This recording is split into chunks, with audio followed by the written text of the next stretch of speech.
Hey guys, welcome back to the channel. This is story about what if Tsunade stops her support for Naruto after the Sasuke retrieval mission part 1. Before I start, please do support for more amazing content and comments for part 2. Do consider to subscribe my channel and share my video to your friends and check out the description as well. Let's start the video. It was a quiet morning in Konoha.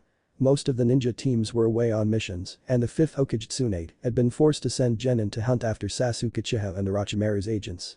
Very few people knew that with this new development, a certain faction in Konoha had decided that something needed to be done to protect the Konoha's supremacy over the other ninja villages. Danzo Shimura, former teammate of the late 3rd Hokage, stepped out of the Hokage office, 2 of his agents close behind him. The old man had an uncharacteristic smile on his face. Phase 1 was complete. A few days later, Naruto slowly opened his eyes and stared at a white ceiling. He looked around and found white walls and several empty beds. Damn it, I'm in the hospital again. He tried to remember how he got here and images from the fight at the Valley of the End and of Sasuke floated into his head. He shuddered when he remembered what he had been forced to do to finally beat the Uchiha. Naruto let the fox out to play after Sasuke had almost killed him by piercing him with a Chidori. The beating the blonde Jinchuriki dished out after that had been extremely brutal, but Naruto was relatively sure that Sasuke had survived and that he hadn't caused any permanent damage. Then he heard footsteps on the corridor outside his room and excited chattering from someone he knew. He couldn't understand anything, but a minute later Sakura entered his room, a grim look on her face. "Hey Sakura." "Hey Naruto." She walked towards him. "Is Sasuke alright? Is he here too?" Sakura stopped, standing right next to him. "Yeah, he is in another room and it looks like he will be okay. If Kakashi-sensei had found you 1 hour later, he might not have made it. And the others? What about Choji, Neji, Kiba, Shikamaru and Lee? They will live." Even though Choji and Neji were a really close call. Naruto nodded relieved and remained silent for a second. "Naruto. What happened during the fight between you and Sasuke?" The Uzumaki paled and looked to the ground in shame. He didn't want to tell Sakura how out of hand their fight had become and especially not that Sasuke had used a Chidori to put a huge hole into his chest. After a moment of contemplation he decided to downplay what had happened. He grinned at the pink-haired girl and rubbed the back of his head looking apologetically. "I'm sorry Sakura-chan. Sasuke and I got a bit carried away, but you know how it is. It may look like we hate each other's guts, but in the end none of us really try to harm the other. Naruto, I saw Sasuke's injuries. You almost tore him apart." Naruto looked at her worriedly. He had no idea what to tell her. "It's true, isn't it?" The way her voice broke and her slight stutter immediately told him that something was very, very wrong. "Sakura-chan." Naruto looked at her face and he saw tears and that she slightly trembled. "I didn't want to believe it at first, but you really are the fox, aren't you Naruto?" Naruto was surprised at first. And then terrified. What are you talking about, Sakura?" She turned away from him. "I don't know for how long you impersonated my teammate, but you will pay for what you have done, Kyuubi." "Sakura, I am not the Kyuubi. It's me, Naruto. I am sorry that I hurt Sasuke so bad, but I had no other choice." The pink-haired girl just shook her head. "Even Tsunade-sama has seen through your deception. You are finished, demon." If it was even possible, Naruto became more frightened. What was she talking about? There was no way his surrogate mother believed this, too. Was there? Sakura-chan. He fell silent, unable to form words. Sakura walked away without saying anything else towards her teammate. Shortly before reaching the door to the hospital corridor she called out, "Anbu." A team of Konoha Anbu entered the room. They ignored the pink-haired genin and went right towards Naruto. Naruto offered barely any resistance as they shackled him and placed chakra suppression seals on him. Then the Anbu dragged Naruto away and Sakura just stared after them. A few hours later Shino Aburam, Hinata Hyuga and Tenten were summoned to the INT department. They were the only ones of the Konoha 12 who were neither hospitalized nor already informed of the complete situation. Yuuhi Kurenai was currently explaining things to the rookies. He has the Kyuubi sealed inside of him. Inside, Hinata was screaming, but she tried to remain as calm as possible on the outside. Yes, the council believes the beast has been manipulating him for quite a while now. They think that under Danzo he can at least still be used as a power to defend the leaf. Tenten asked. "Isn't it strange that Lady Tsunade so far treated him like a little brother or son and now she pretty much throws him away? I mean, he just completed his mission successfully.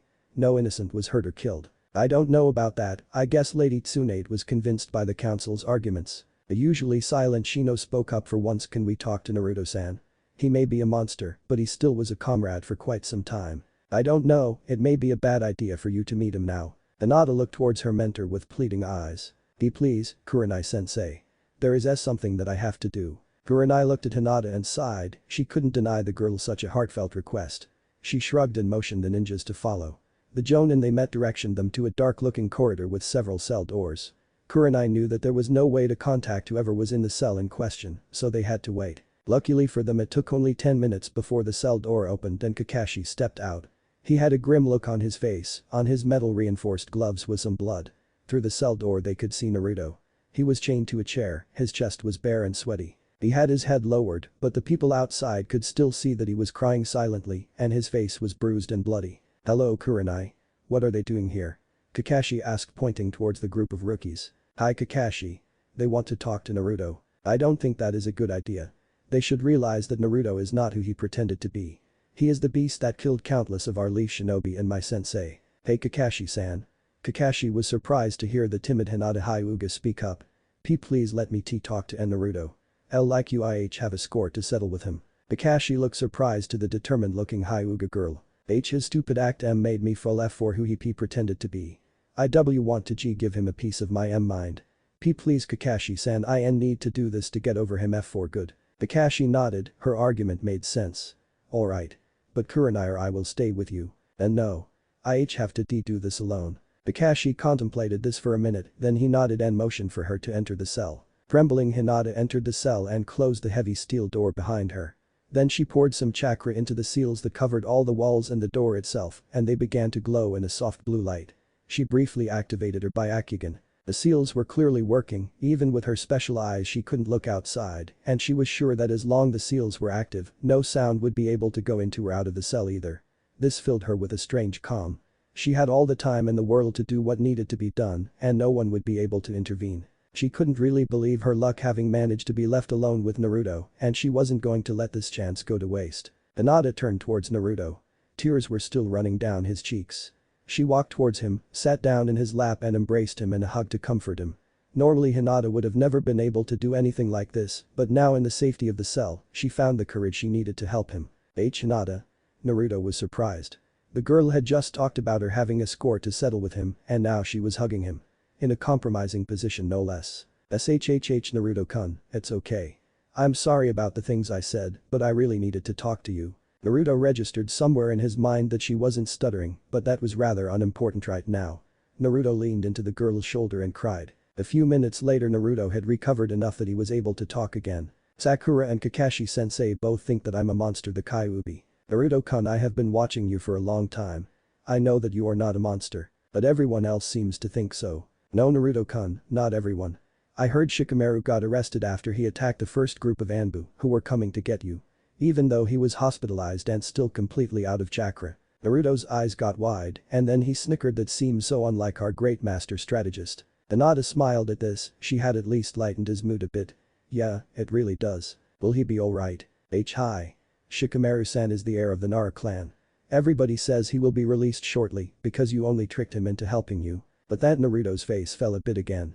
After a few moments of silence he spoke up again. Hinata was what you said out there true? Did you really have a crush on me?" "And no, Naruto-kun. I still have crush on you." Naruto just stared for a moment. "I'm sorry. You are so nice to me and I never really noticed you." "Naruto as I said I watched you for quite some time and I know that you can be a bit thick-headed sometimes."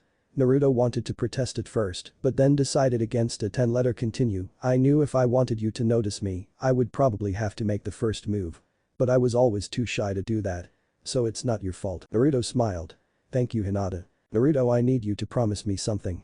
"Okay Hinata what is it?" "Naruto I need you to trust me please, say you will promise me what I want from you." Naruto was bit taken aback by that, but he decided to trust her. "Alright Hinata I will promise you whatever you want. You have to promise me that you will run away from the village and not be captured again." "What? No way Hinata. I can't just leave the village. My only remaining friends are here is my home and it is my dream to be Hokage one day." "Naruto I'm not saying that you can never return, but as things are right now you need to get away. The village council is against you and they will turn you over to Danzo if they have their way." "Yeah Kakashi mentioned him, who is he?" "He is one of the village elders. My father said he was involved in programs about conditioning soldiers, switching off their emotions and making them completely obedient and he said he was the right man to make you into a reliable tool." Naruto shuddered at hearing the phrase "what about Tsunade Bachan? Is she really against me?" "As far as I have heard yes, which seems kind of strange. But Naruto-kun even if she is somehow influenced or blackmailed, please let me or Shikamaru, your friends, handle that. You need to get away for now. Alright. I promise you I will flee from the village. Thank you. Hinata smiled happily. Now I will get those chains off you so you can get out of here. She began standing up from his lap but then decided otherwise and sat back down. Naruto, I'm sorry but there is something I must do.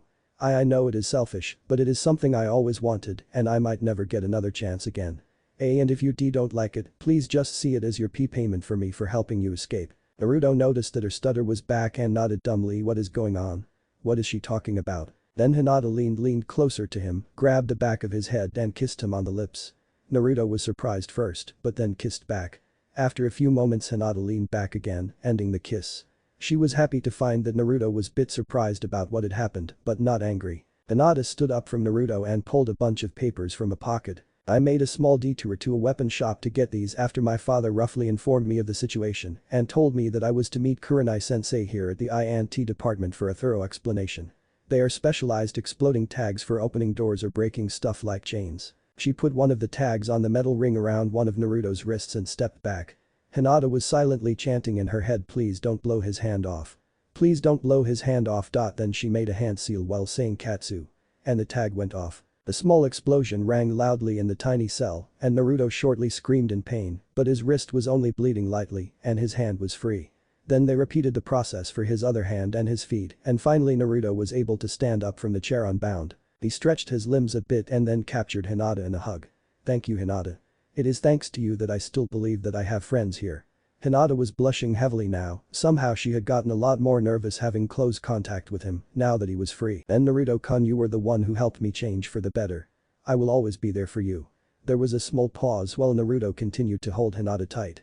But after a while he let her go. Say Hinata, what will you do when I run away from the village? Hinata looked sad when he mentioned that and answered. I would like to come with you, but if I do that I will most likely never be able to return again. And like you, I promised myself to change my clan and get rid of the caged bird seal. If no one except people I trust like Kurenai-sensei, Shino and Tenten who were with me notice me helping you, I would like to stay here and fulfill that promise. But once that is done and you still cannot return, I promise I will find you.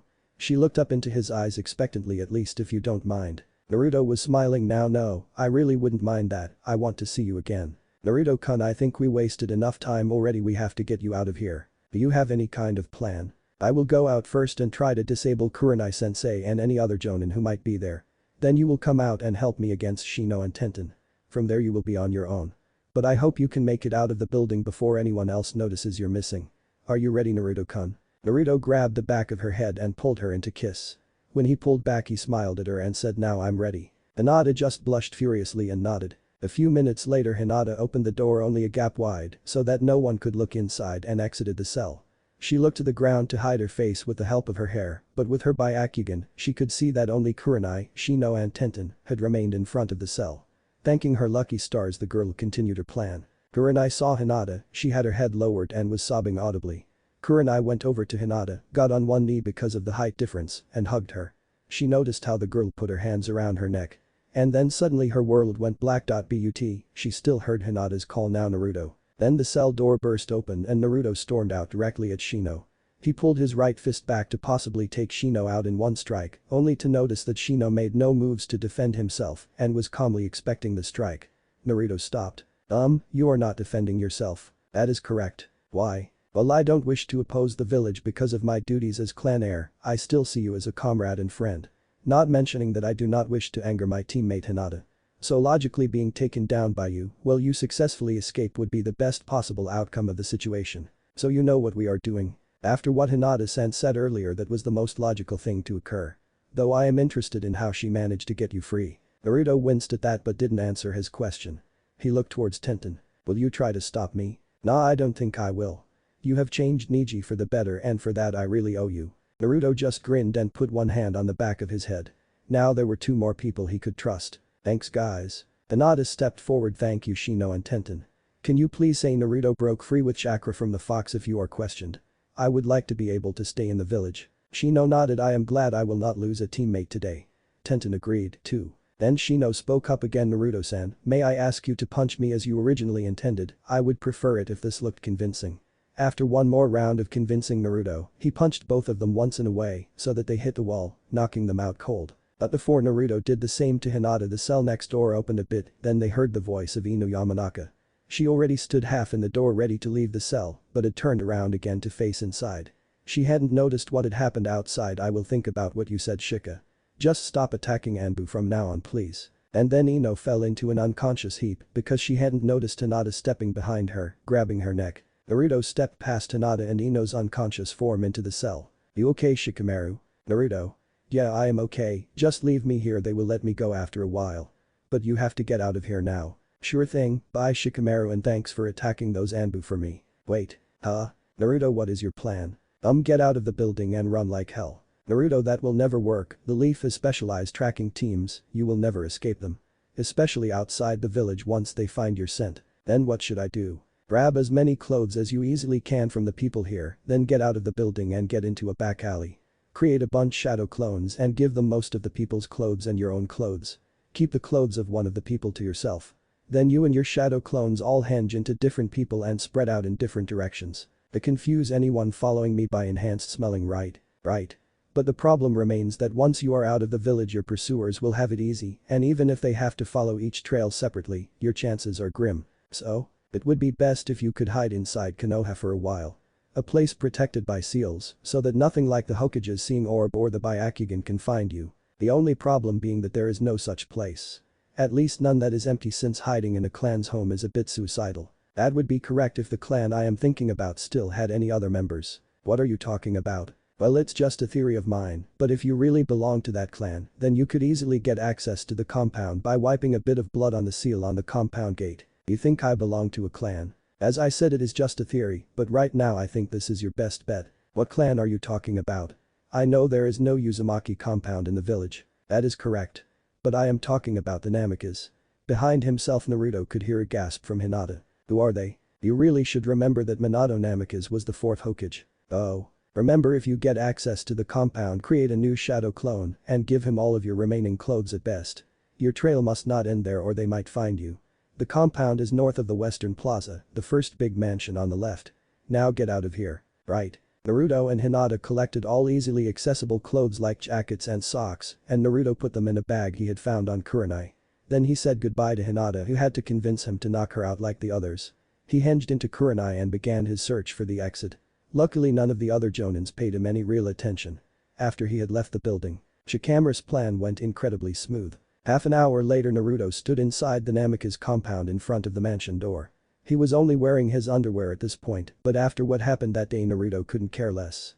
Only 5 minutes after he and his clones had spread out he had noticed the frantically searching Anbu groups. But luckily Naruto remained level-headed and slowly walked towards his destination, avoiding all trouble. It really helped that from time to time the Anbu noticed one of his clones and got into a wild chase with it. And the compound gate had opened right after he had spilled a tiny bit of blood on it. But now after being in safety the thing that worried him most was that he didn't have the key to the mansion.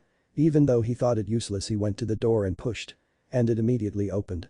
Naruto nearly smacked his head. Of course, if anyone made it past the seals any lock would be useless, so why bother with a key at all? He dragged himself into the mansion and began exploring. He made it only as far as one room. He had found the living room, laid down on the couch there and immediately fell asleep. I am related to the fourth Hokage. This was the thought which woke Naruto up the next morning. He immediately began searching the compound with the help of a bunch of shadow clones. He didn't have to search long. In a well-furnished office lay a paper which contained the family tree of the Namikas. On the bottom of it were two names, Minato Namikas and Kushina Uzumaki Namikas. On the paper lay a smaller note with two names written in a fine handwriting, Naruto Naruko. On the desk next to the paper with the family tree stood a picture with two people in it. A blonde male he recognized from the Hokage Mountain and red-headed woman. Naruto started crying a little. He had found out who his parents were. The rest of the day was spent with searching the rest of the house. On the attic he found a box with clothes that fit him. Unfortunately the clothes were for the most part completely free of orange and had a lot of blue on them, but Naruto didn't really have much to choose from. There was a big library with jutsu, scrolls and ninja books, but Naruto ignored this for now. He found a little well in the completely overgrown gardens, so water was not going to be a problem, but there was no electricity and no food. Luckily someone else solved the second problem for him. On the next morning Naruto found a blinking seal in the office which looked strangely similar to a letter. So Naruto went down in front of the mansion door and to the mailbox. Its entrance slot was outside of the seal, but it could be easily accessed from inside. Naruto found a single scroll, which he soon identified as a storage scroll. After a quick search of the well-organized library he found the description how to open such scrolls, and a few tries later a big bag came into existence containing a lot of noodles, meat, spices and 3 big bottles of drinking water, even though he didn't need them. Naruto once again silently thanked those who still supported him. From there on every few days there would a new scroll for him with new supplies. Later that day when thinking about how people could be able to sniff him out, he remembered something. Kuchijutsu no Jutsu. In a puff of smoke an orange toad appeared. Hey Gamakichi. Hi Naruto. How's it going? Not that well. Say Gamakichi. Jiraiya is the toad sage and I am contracted to the toads. Now if he wanted to contact, find or even catch me what could he do? Well he would most likely be able to do all of those things. I think that Mappa would agree to reverse summon you if he wished it. Naruto was a bit shocked but he had feared that much. Then I want out. I can't risk him catching me or finding out my location even though I don't really know if he's with me or against me. Wait a second I will ask Ma and Pa about that. He disappeared in a cloud of smoke and reappeared a few minutes later. They said they will allow you to put the contract on hold. You won't be allowed to summon us during that time. Jiraiya will be allowed to send you messages but not to reverse summon you or ask us about your location. If you summon one of us, then the contract will be in full effect again. Is that okay with you? Yes, sounds good. Gamakichi. I will miss you buddy. I will miss you too, Naruto. I hope you will be able to resolve whatever there is between you and the old geezer soon. I hope so, too and then Gamakichi vanished again. Over the following week he made a bunch of discoveries. First of all was that he finally realized the special ability of his clone jutsu to transfer the clone's memories to him. But even though he got the memories of the last clone running from the Anbu 2 days after his arrival in the mansion, he only recognized the importance of this discovery after finding it mentioned on scrolls about jutsu training exercises. Then he found out that his mother was the former Jinchuriki of the Nine-Tailed Fox from some correspondence of her with her family in the whirlpool. If he had any ill will towards his father for making him a Jinchuriki at all, it vanished with this bit of information because it was a family thing apparently. On the 3rd day he finally found out what the strange contraption was which he had found in the cellar. It was an experimental device which was able to store chakra and convert it into electricity to provide it to the rest of the house. Naruto had definitely no problem with giving a bit of chakra to the thing, and from there on he had lighting as well as running and even warm water. 2 days later he found the plans for the seals around the compound. Before he had tried to avoid the gardens out of fear of being seen from one of higher places in Konoha by looking over the compound wall. But the seal system contained a Jinjutsu which would always show outsiders a fixated even outdated view of the mansion. The place was soundproof too. That meant he would be able to train outside of the mansion without any troubles. So he did. With several hundred shadow clones mostly. On the 6th day Naruto decided to pay the fox a visit. He got into a meditative stance in the middle of his living room and concentrated on entering his mindscape. Several minutes later he stood in the familiar dark sewer in front of the gates holding the 9-tailed fox. Hey stupid fox. What do you want brat? Well furball I found out that the 4th Hokage was my father and that my mother was your last Jinchuriki. But that opens up a bunch of new questions. First of all. How the fuck did you get free from my mother? TCH I won't tell you. Arg so is it correct that first my mother died after or because of childbirth, through that you got free somehow and then my father died while trying to seal you? No they both died together after I impaled them on one of my claws. You were just trying to piss me off now, aren't you? Maybe. Listen I really want to know what happened. So if there's anything you want apart from getting free or destroying Konoha, maybe we can compromise. I will think about it. On the last day of the week Naruto made one final discovery. There were many jutsu in the library, but there was one jutsu which really stood out. It provided means to both attack and defense, as it enabled somebody to easily escape dangerous situations. Naruto knew that if he wanted to leave Konoha like he promised, this would be the jutsu to learn. His father's signature move. 3 months after Naruto first entered the compound, Naruto was sick of staying in the confined space of the mansion and decided to bring his plans to leave Konoha into action. When he stepped outside of his clan compound he was hinged into a regular chunin. On his back was a giant storage scroll. He was happy when he had found the 3 big storage scrolls one day. While normal storage scrolls could only contain one item, these big scrolls were littered with 100 little storage seals, which together could hold a lot of stuff. Like everything that wasn't absolutely unmovable in the Namikaze compound. Naruto had his clones even disassemble and seal the cool chakra power plant in the basement. The jutsu library was completely taken just as well as the contents of the armory and any documents he could find. Naruto created 4 shadow clones and sent them on their way with specific orders. He himself made his way to his personal target. The Konoha Ninja Bank. When he entered he noticed the place was littered with intricate seals, and he had to wonder if there were even still any seal masters in the village who could restore these masterworks should the need arise. He stepped towards the only banker he could see, a slim man, 50 years old maybe, with grey hair. A short look around verified that no one else was present. Naruto released the hinge and grinned towards the banker. "Hello, my name is Naruto Uzumaki Namikaze. I would like to extract all my clan's belongings." The eyes of the man became wide as dinner plates, but then he signaled Naruto to follow him into his office. "Sir, could you tell me if anything has changed since my departure? Am I still being hunted? I have to inform you that you have been marked in a class missing min. Even the information about the 9 tails was included. Since you are here you are probably already aware of that, but I want to assure you again that I will stick to the rules of my position as they were given by the first Hokage. We from the Konoha Ninja Bank don't answer to the Hokage or the council, but only to the individual clans." Naruto nodded. "Alright, first I would like to verify your identity." Naruto gave the banker his family tree and the documents for the Namikaze and the Uzumaki vault in the ninja bank. The banker briefly looked over the documents, then he pulled out 2 paper seals. "These are clan verification seals. You just have to smear a drop of blood on them. If the paper turns green you belong to the clan, and if it turns red you don't belong to it. Simple as that." Naruto smeared blood on both sheets of paper, and both the Uzumaki and the Namikaze one turned green immediately. The banker was obviously a bit taken aback by the fact that Naruto could prove belonging to the Namikaze clan, but was soon back to his professional demeanor. "Good, I won't need further verification since it is known that you are Konoha's last Uzumaki, and obviously Namikaze, too. All goods stored here belong immediately to you. But if you withdraw everything your clans automatically lose their status as clans of Konoha." "Yes, I know that. Then I need you to return the deed of ownership to the Namikaze compound." Naruto nodded and pulled out the desired document. The man then began to write onto a special form. "Now I need you to sign here and we can begin the transaction." Then the man led Naruto into the basement, past heavy metal doors with seals so powerful Naruto felt as if he could hear the chakra humming. In the vault there were a bunch of gates like the doors before. They had security seals on them too, and clan crests. The banker stepped to one of the smaller gates. "This is the Namikaze vault. Would you please pour a bit of blood on the seal to the left?" Naruto did as he was told and noticed that the man did the same on his side.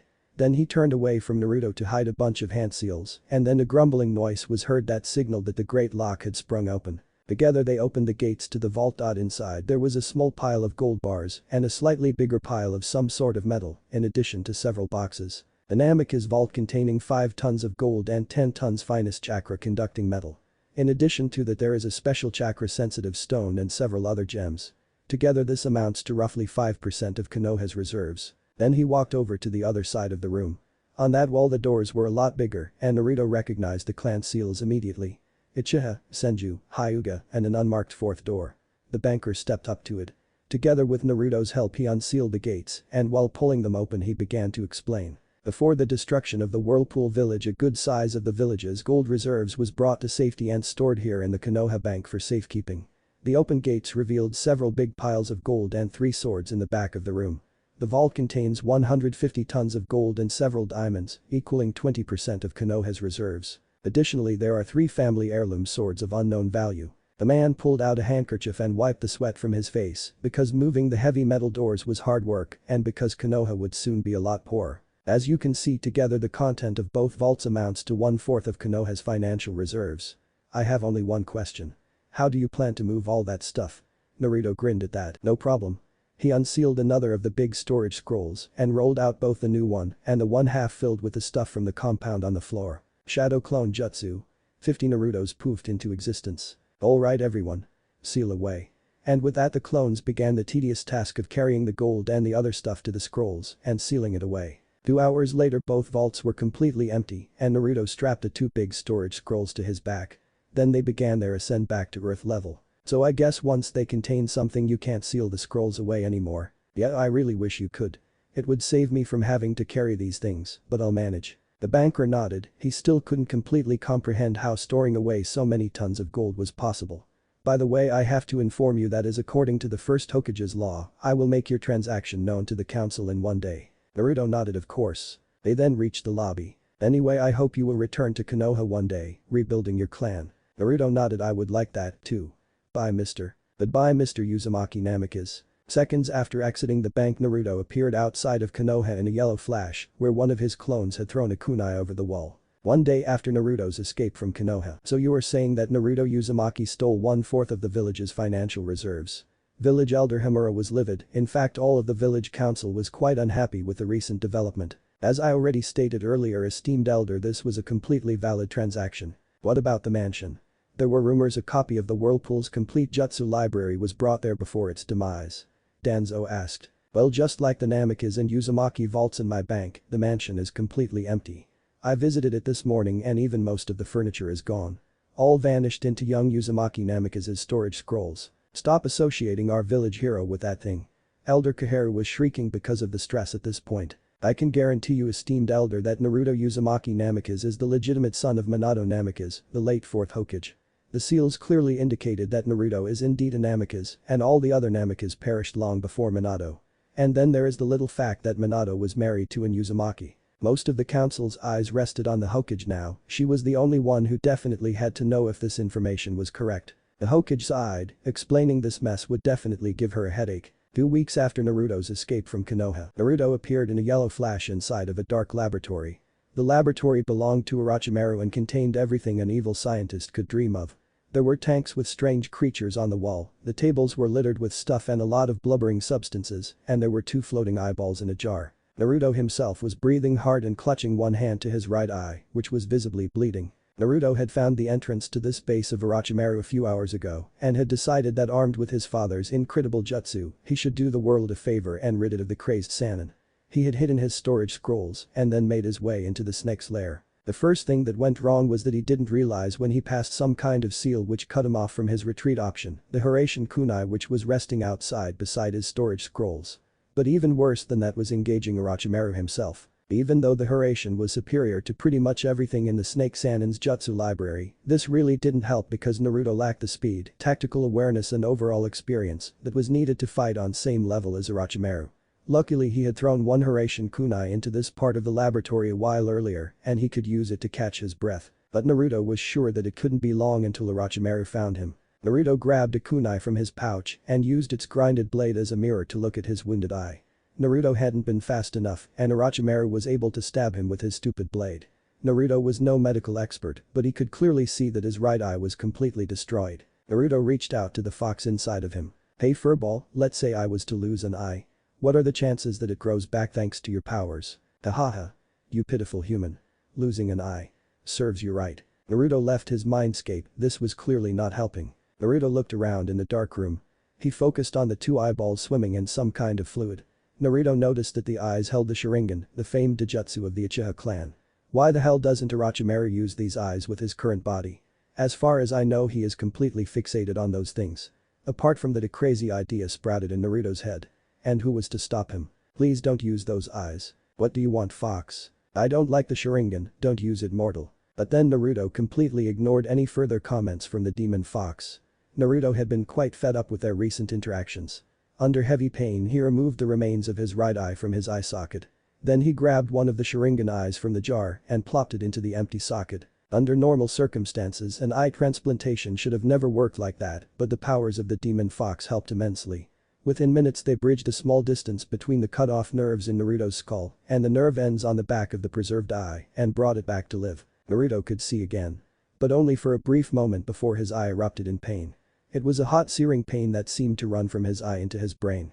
Naruto was rolling on the floor clutching his eye and he was already close to ripping the eye back out again. But then the pain stopped as fast as it had come. What the hell was that? Take that kunai out again and look at your eye, something has happened. Naruto again took out the kunai to take a look at his eye. He was surprised to find that the eye was wine-colored with black rings in it. What the hell is that? Rinnegan, there was a small silence kit, you should really take the other eye, too. What the heck? I won't give up my perfectly healthy left eye, and weren't you completely against using those eyes a while ago? Just take the second eye and get out of here, we can talk about this later. You need to get away from Orochimaru. Okay, now I am seriously freaked out since when are concerned for my safety. As I said, we can talk later. Naruto quickly sealed the jar with the remaining eye into an empty storage scroll and then bolted out of the door into a dark corridor only to see Orochimaru and Kabuto coming around a corner on the far end of it. But luckily he could outrun them with the help of a few teleportations via his technique. Eventually Naruto reached the stairs to the surface and even though he had to leave some of his Hiraishin kunai behind, he continued his escape. While bolting up the many steps, Naruto could finally feel his kunai on the surface again and teleported to its position. He quickly grabbed his 2 storage scrolls and started putting as much distance between him and the lab as possible. 2 days of running and using the Hiraishin to try and lose possible trackers later, Naruto felt relatively safe again. Naruto sat down and entered his mindscape. "Hello kid. I have a proposition for you. You use that second eye you got and allow me watch what you are doing and talk to you whenever I want. In exchange I will tell you everything about the day of your birth and my attack on Konoha." That sounds fair, but why are you so interested in those eyes? A friend of mine had the same eyes. And let's just say you remind me of him. I might tell you more another time. Alright, I will implant the eye now and then you can tell me about the day of my birth. The new eye was already in its place and like the other one it had painfully turned into the Rinnegan. Naruto was recounting what the fox had told him. "So that Madara guy set you free and made you attack the village. But after he was gone you of course didn't just stop, forcing my father and mother to work together to seal you. While doing that they were mortally wounded by you, but my father would have died anyway because of the sealing method and my mother would have eventually died because you were ripped out of her." Well, not entirely accurate, but that's about the gist of it. Alright. So what about these eyes? That is the strongest Taijutsu in existence, the Rinnegan. It gives its wearer 7 different new abilities. He can only have one of those active at a time, but he can kind of give the other abilities to another body and control it. The Rinnegan allows its user to learn all of the different elemental jutsu. Additionally, it gives better eyesight, basic chakra seeing abilities, and lets you share your sight with those mentioned other bodies. Other bodies? Like corpses? That would be gross, wouldn't it? No, you should be able to use those shadow clones of yours. Now try to focus chakra into your eyes to access those powers. It took Naruto several hours to figure out how to access the different abilities. When he poured chakra into his eyes in a specific way, he could practically see or rather feel 7 rings, from which he could choose one to access. He figured out the ability of each ring, or path as the fox called them. But he was still far away from completely mastering them. Let me recount what we have learned. You possess the following paths. Diva lets you control gravity. Asura lets you transform your body into several metal weapons. You should stop using that with your real Badihuman possesses mind-reading abilities, probably mind-altering ones. 2 Preta can absorb chakra, allowing you to stop any chakra-based techniques. Elemental allows you to create creatures made of the different elements. You still need a lot of training on that one. Protection allows you to create nearly unbreakable barriers in your line of sight. Healing has an excellent healing ability. It should enable you to heal normally mortal wounds. One day later, Naruto figured out how to grant his Rinnegan abilities to his shadow clones. First, he needed to create some sort of chakra conducting metal by pouring chakra in a special way into his wrist. The process of drawing the metal from his body was really gross and Naruto hated that part. Then he needed to create a shadow clone while focusing on the path he wanted to create. The shadow clone would just vanish after a few minutes if it didn't insert some of the chakra conducting metal into itself. Since the metal contained the same chakra as the clone himself, the clone wasn't destroyed by it. By adding the chakra metal, the path clone was complete. Naruto had a much more direct link to those clones than to his normal ones. He could give and take messages and orders to and from those clones and could see what they saw. This was highly disorientating at first. Naruto and his newly created paths would stagger around, trying to concentrate on the correct field of view, while the fox only laughed. While training his Rinnegan, Naruto found out the best way for him to travel. In the morning, he sent out a couple of shadow clones with some Hiraishin kunai and spend the day training himself. The clones would leave 1 kunai on their way every few kilometers. In the evening after training, Naruto would then pack up and start using Hiraishin on one of those kunai after another, picking them up in the process. By doing this, he could do both training and traveling on the same day. 1 week after gaining the Rinnegan. "Hey, furball, what do you want, kid? Wait a second, do you have a name? Addressing you by insult seems to be getting old these days. Name's Kurama. And don't get soft on me. Alright Kurama, you see, I realized that I can't switch my eyes off. And since I am kind of traveling while trying to stay hidden, these one-of-a-kind eyes seem really inconvenient. You are right, kid, not to mention that people might want to attack you just to get your eyes. Yes, so can I do something about that? As far as I know, transplanted Taijutsus are always active no matter what you do. I may be able to do something, but you would need to trust me for that. Alright Kurama, do it." He allowed the fox's chakra to flow out of the seal and could feel it make its way through his chakra pathways and into his eyes. After a few minutes, he blacked out from the pain. Naruto was slowly waking up from his pain-induced sleep. "Welcome back, kid. Did you have nice dreams? Of a certain pale-eyed vixen perhaps?" "Shut up, fox, you could have warned me that this would hurt so much. It's not exactly like I do this every day, kid. How should I have known?" Naruto sighed and took out a kunai to take a look at his eyes. He could see cerulean blue orbs reflected on the steel. Wow Kurama, you are awesome, it is even the same eye color. Heh. Of course I am awesome. I am the Kyuubi no Kitsune after all. Naruto briefly poured a bit of chakra into his eyes and saw them change into the Rinnegan before he released the chakra and they changed back. This is so cool. Then a puff of smoke alerted him. Sitting before him was Gamakichi. Hey Naruto, are you alright? When I checked on you earlier you were rolling on the floor in pain. Hey Gamakichi. I'm good, that was nothing. He grinned and rubbed the back of his neck. So what are you doing here? Any word from the old pervert? Yeah, in fact I am supposed to take you to him. But Ma and Pa guarantee you that we will bring you back here as soon as you want. Alright, do it. First Gamakichi vanished and a few minutes later Naruto suddenly found himself at the beautiful Montana Mamboku.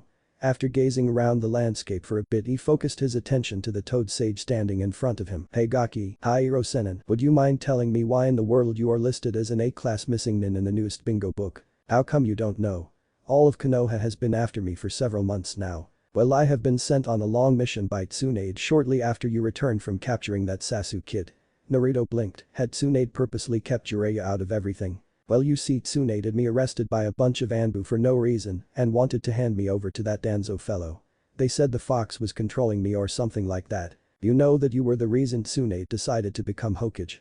Her just deciding you posed too great a risk to the village doesn't make any sense. Well, I don't know, maybe someone brainwashed her or something. Okay Gaki, I will see what I can find out. For now try to stay out of trouble until I get this problem solved. And avoid the Akatsuki at all costs, keeping you safe will be really difficult for now. And I guess you won't be able to get any meaningful training until this is over. Naruto, I know you are dying to show off your new abilities, but for now you should pretend he is right. Naruto nodded. Jiraiya took a small look at his seal, and soon Naruto said goodbye to his sensei and the toads and was brought back to his previous location. 3 months after Naruto's escape from Konoha, Naruto was currently restocking his supplies into Kigakure. Additionally, he had bought a few new clothes. Kid, I can feel there is another Jinchuriki nearby, only 2 streets ahead. Okay Kurama, we'll check it out.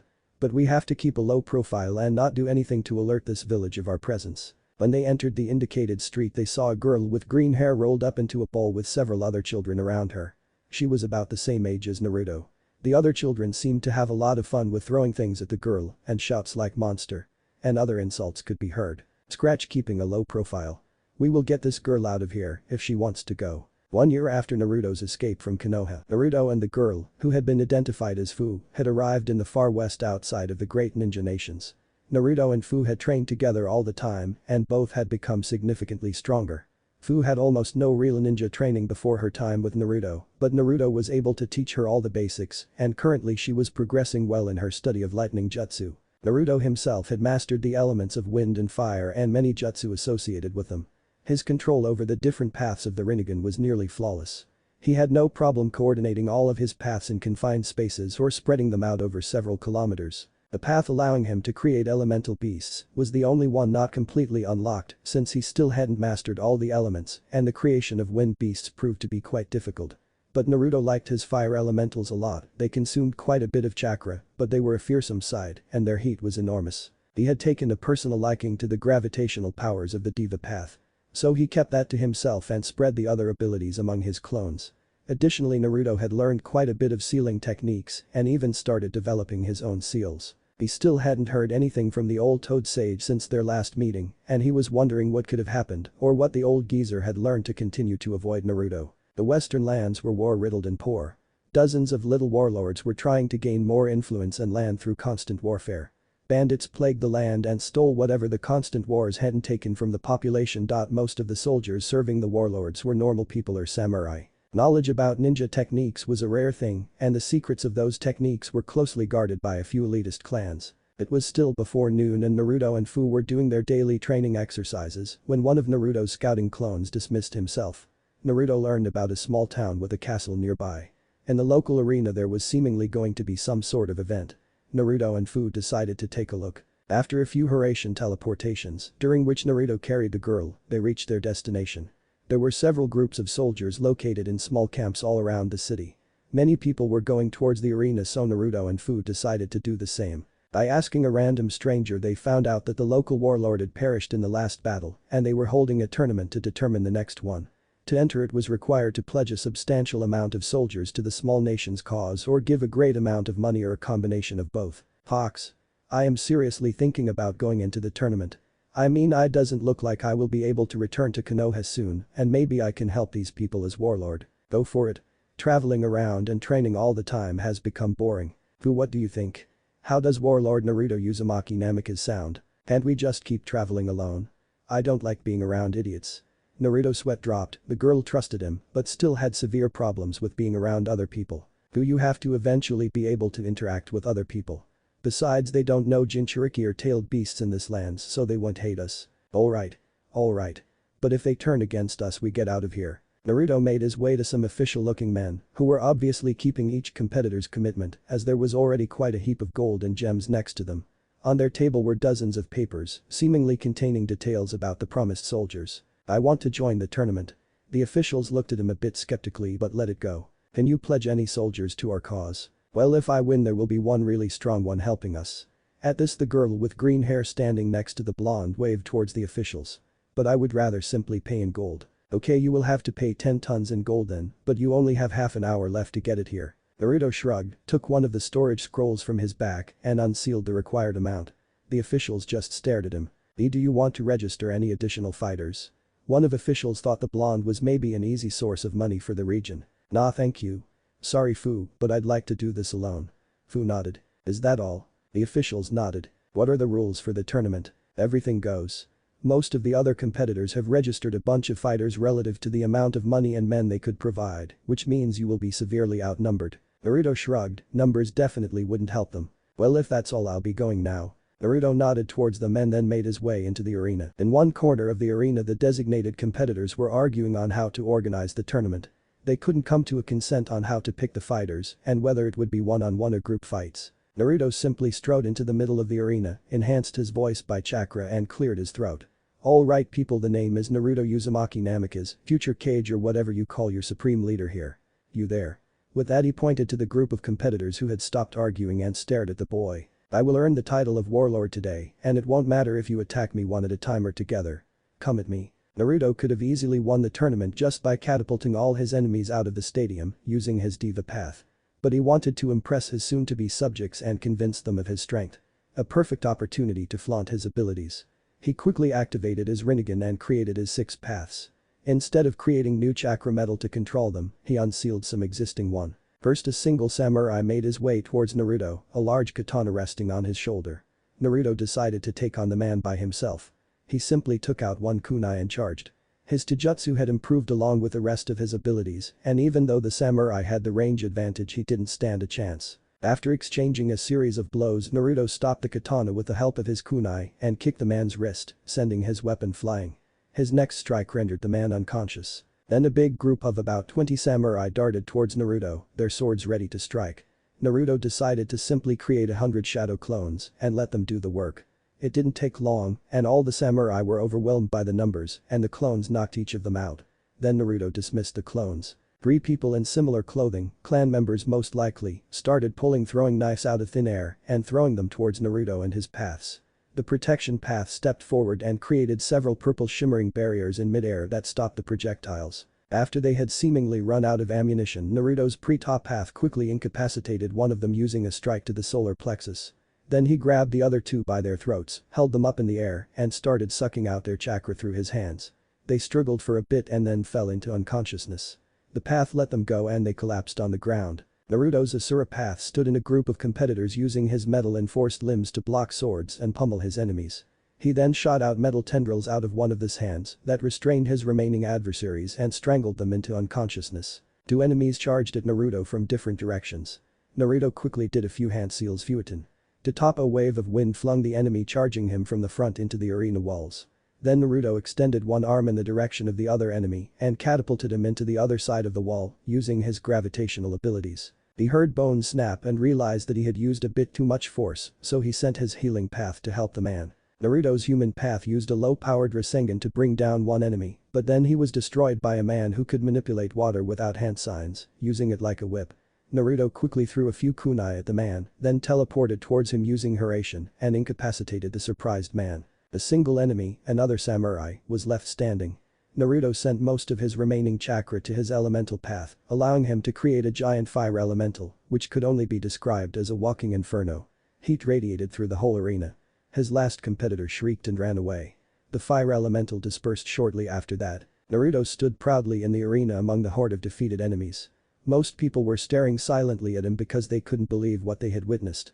Well, except a small girl with green hair. Woohoo, you rock, Naruto Niacin. And soon the rest of the arena joined in celebrating their new warlord. Flashback. On the day of Naruto's escape, the Hokage was currently recounting the events as they were told by the witnesses. So Naruto broke his chains using the fox's powers. He then knocked out everyone in his way.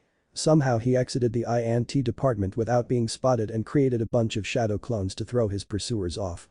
He is still on the run at this point. Shino, Hinata and Tenta nodded. That is not entirely correct, Lady Hokage. Kurenai was speaking up and the rookies became nervous. The other two are only trying to protect her, but I know that Hinata actively assisted Naruto by knocking me unconscious and she was most likely responsible for freeing him from his chains, too.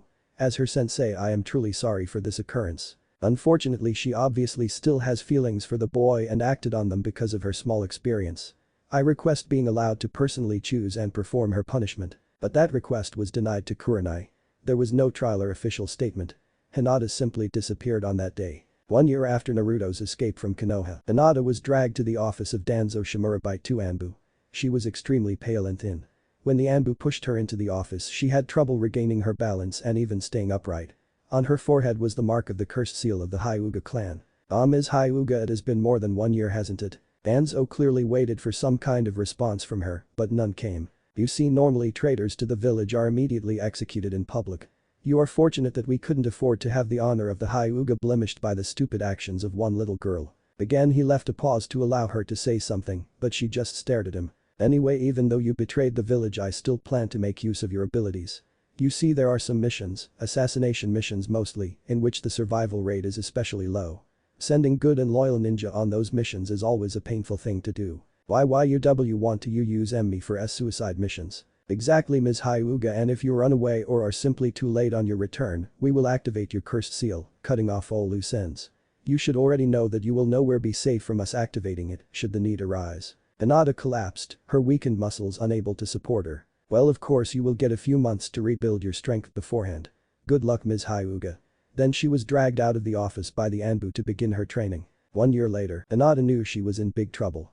So far she had successfully completed 3 assassinations and 1 intelligence gathering mission, and she had never gotten as desperate as she was now. Finding her target, which was traveling with its small army, had taken far more time than she would have liked already. But the security measures around the camp were what was really giving her headaches. Hinata really didn't like this assignment. Her previous targets had been 1 corrupt government official, 1 drug lord and a B-class missing nin hiding in Kumo. After she had read each target's files and gathered information about them, she didn't have any qualms killing every one of them. But this time things were different. She was to eliminate an uprising warlord in the western lands, who was seemingly succeeding in uniting the war-torn land.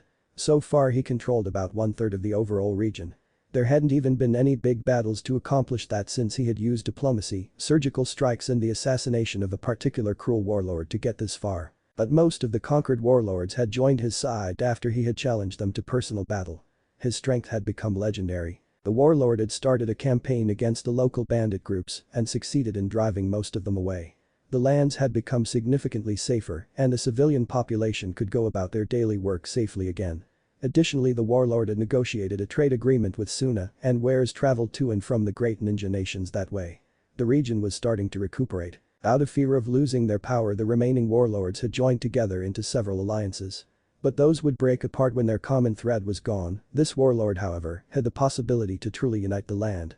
And the Leaf, or Danzo rather, didn't want that to happen. Hinata had been impressed about what she had learned about the man and even considered abandoning her mission, but that would have meant certain death, and no matter how unlikely it had become, she was still trying to keep her promises to Naruto. Besides, her target had a whole army surrounding him, so if she somehow managed to kill him, it would basically be his own fault. Hinata was currently following a supply carriage drawn by an old horse and manned by 2 civilians. To her luck, the carriage stopped and one of the civilians stepped into the foliage surrounding the road, presumably to take a leak. Hinata snuck up on the man, and after a Juken strike to the neck he fell to the floor unconscious. She searched his body and produced a few official-looking documents which she put into her pockets. Then she used Henge to take on the man's appearance and went towards the carriage.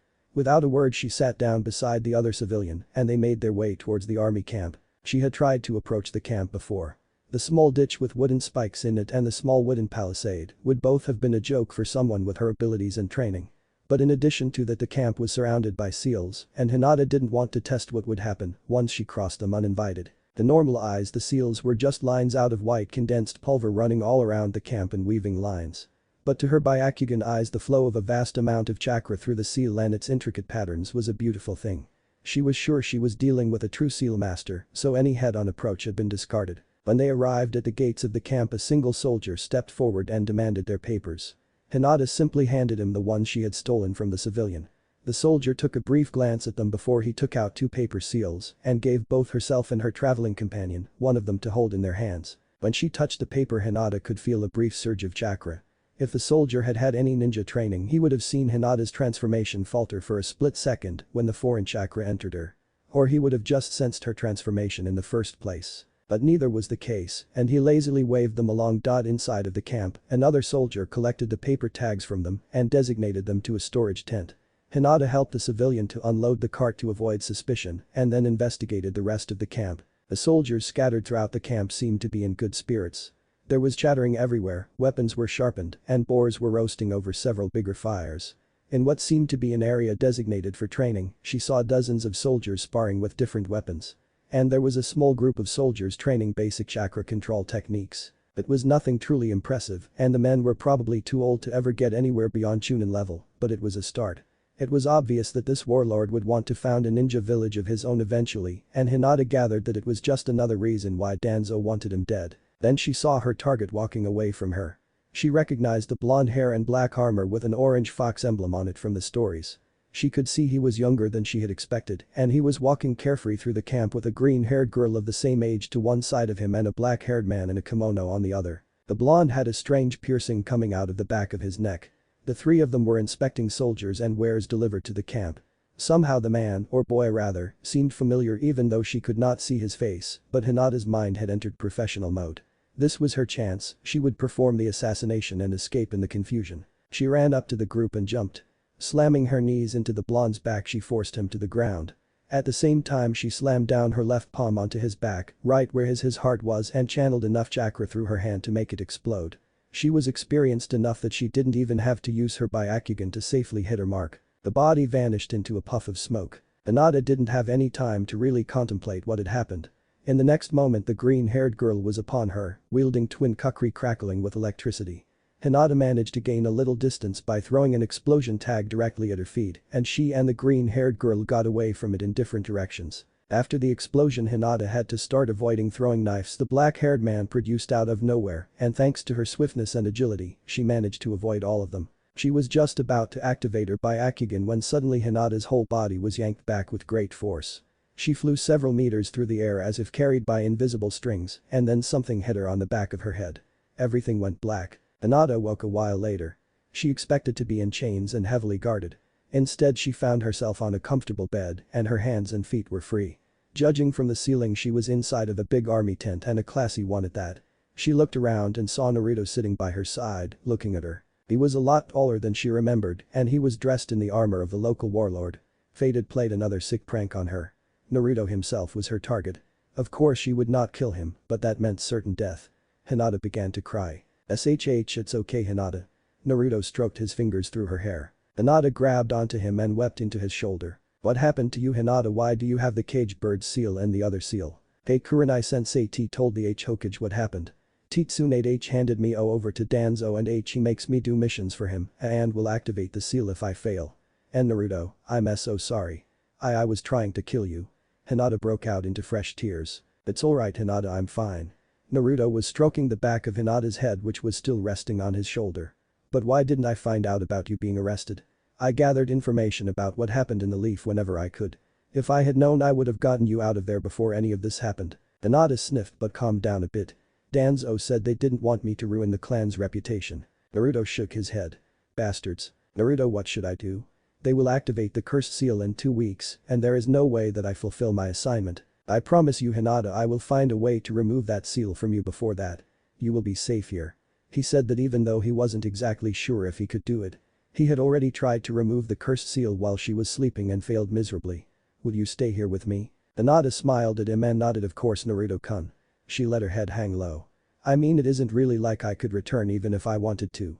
I guess I will never be able to change my clan. Naruto continued to stroke her hair to try and comfort her. We will figure something out, okay? Then Naruto-kun. You said something about another seal on me earlier, how did you know about that? Well, since I've been training sealing techniques, I discovered that I have really good intuition when it comes to seals. I guess it is kind of a bloodline since my father was a seal master and my mother's clan was famous for their seals, too. Long story short, I could basically sense the seal. Am I correct that it seals off your ovaries and prevents you from having kids? Hinata nodded. Danzo had been very careful in avoiding the Byakugan from falling into foreign hands. Naruto grinned. Then we should do something about that. He winked at her. Hinata fainted. Damn it. I was just joking. Are you sure about that, kid? After Hinata woke up, they continued to talk for a while. Naruto told her a bit about his travels and his time as warlord. Hey kid, I have an idea, I need to talk to the both of you. Hinata Kyuubi wants to talk to us both. What? Well, you see, we've been getting along quite well since the whole Eye incident. Eye incident? Wait, I'll show you. Naruto briefly flashed his Rinnegan. Cool, huh? I'll show you what it can do later. Anyway, Kurama has really helped me out in the past and I guess we kind of are friends now. He grinned. I promise he won't eat you. Hinata just nodded, she was a bit dazed by this information. Naruto produced a sheet of paper, drew a seal on it and attached a tag to her forehead. Then he got into a meditative position while holding her hands and told her to do the same. A few moments later they were standing inside of the sewer of Naruto's mindscape. Hello, Naruto. Hello, little vixen. He gave her his biggest predatory grin. Yep. Stop teasing her, fox. Then Hinata remembered her manners. Hello, Lord Kyuubi. Just call me Kurama girl. Anyway, listen, you two. You have two major problems. First is the obvious one. The seals on her. You are currently unable to remove them, and if I may take a guess, I would say it will take you years to gain the necessary skill. We may be able to negotiate with the Leaf, offering them funds and whatever they want, but they will bleed us dry and may decide to activate the seal at any time. Naruto and Hinata nodded. Then there is the second problem. Your vixen is weak. Hinata got depressed again, while Naruto became extremely angry. What? Shut up, you stupid fox. Hinata is not weak, but she is.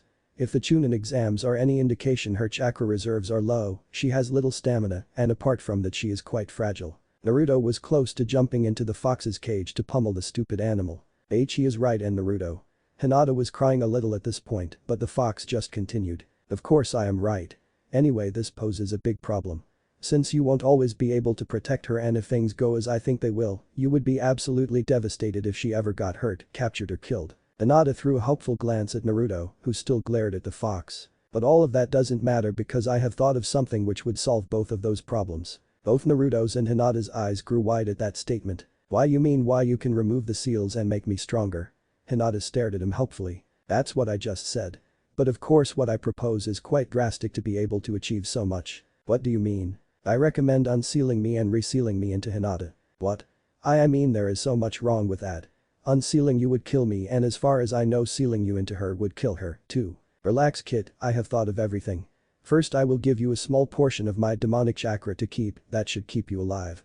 Second, the reason why mature hosts die is because we tailed beasts have the option to kill them. You see, all seals allow a tailed beast to leak a small amount of demonic chakra into the host system, and while the undeveloped chakra pathways of newborns can adopt immediately, the more rigid pathways of older people take longer to do so.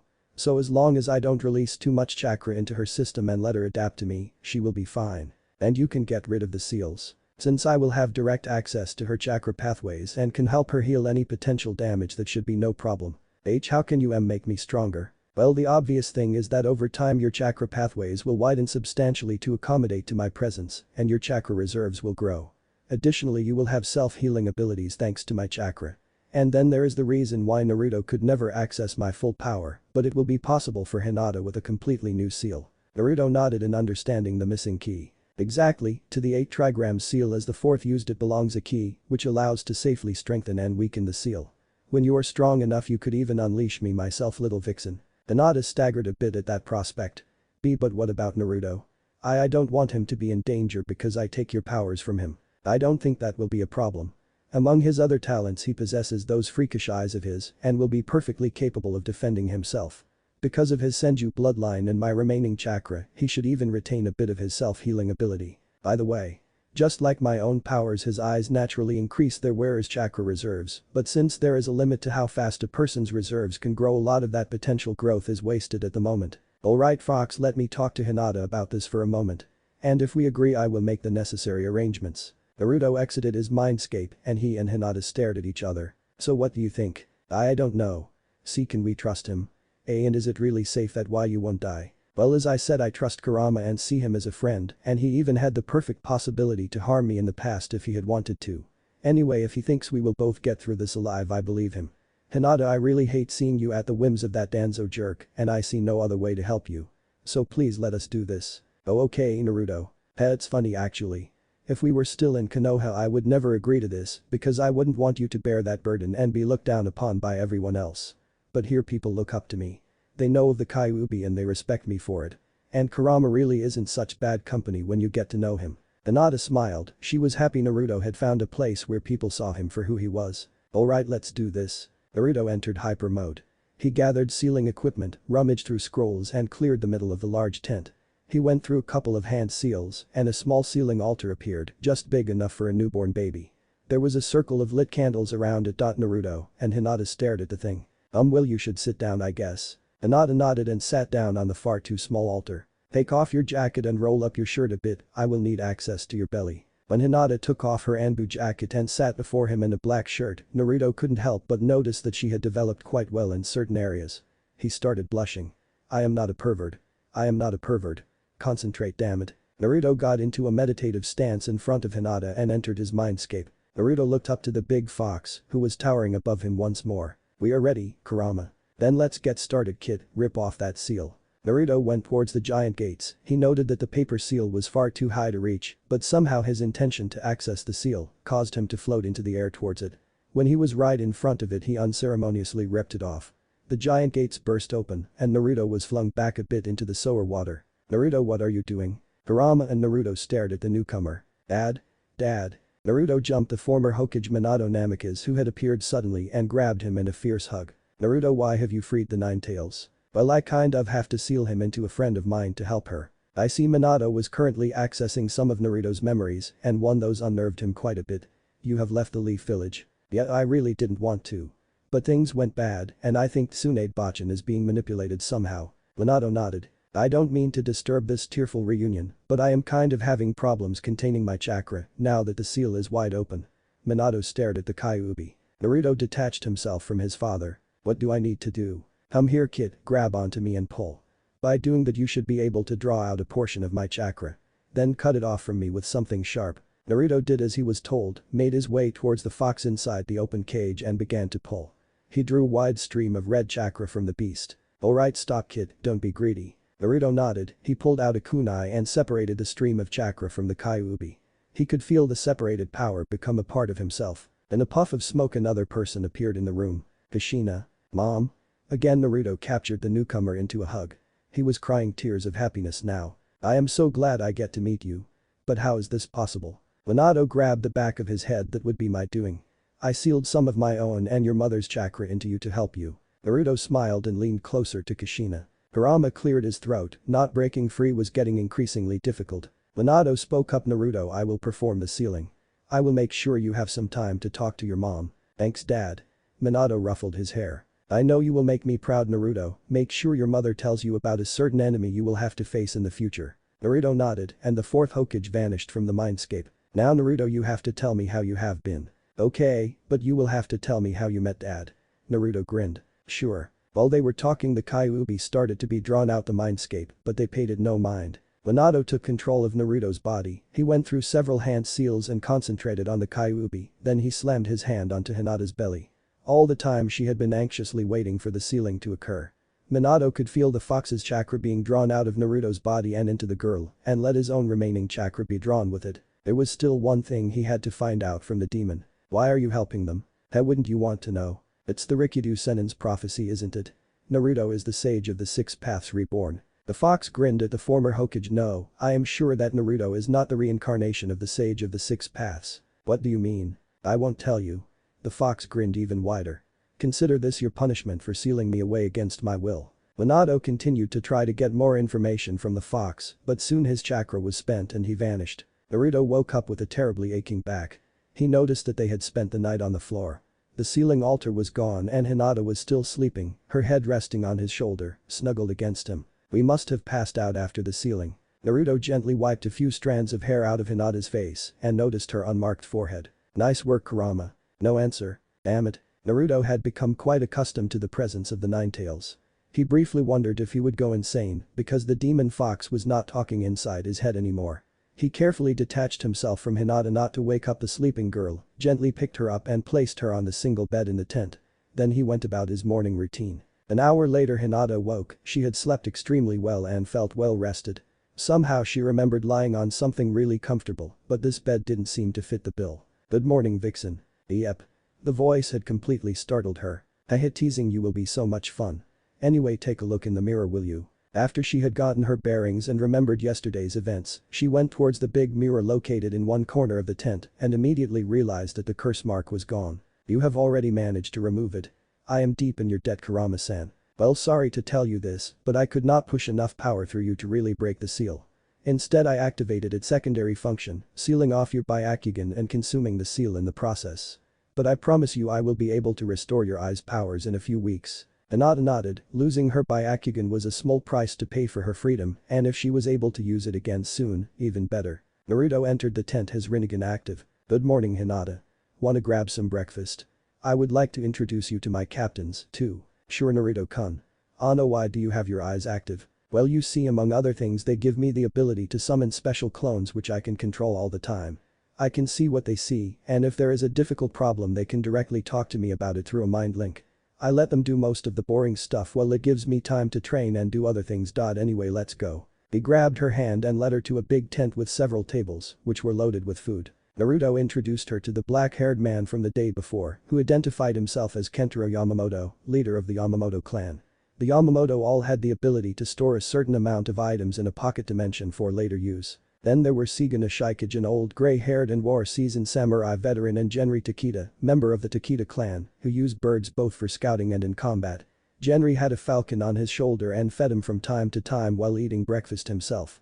Naruto told Hinata that he had several other captains, who were currently on missions, spread out throughout the country. After breakfast Naruto briefly showed Hinata around the camp. "Ano, can I wash up somewhere?" Naruto nodded.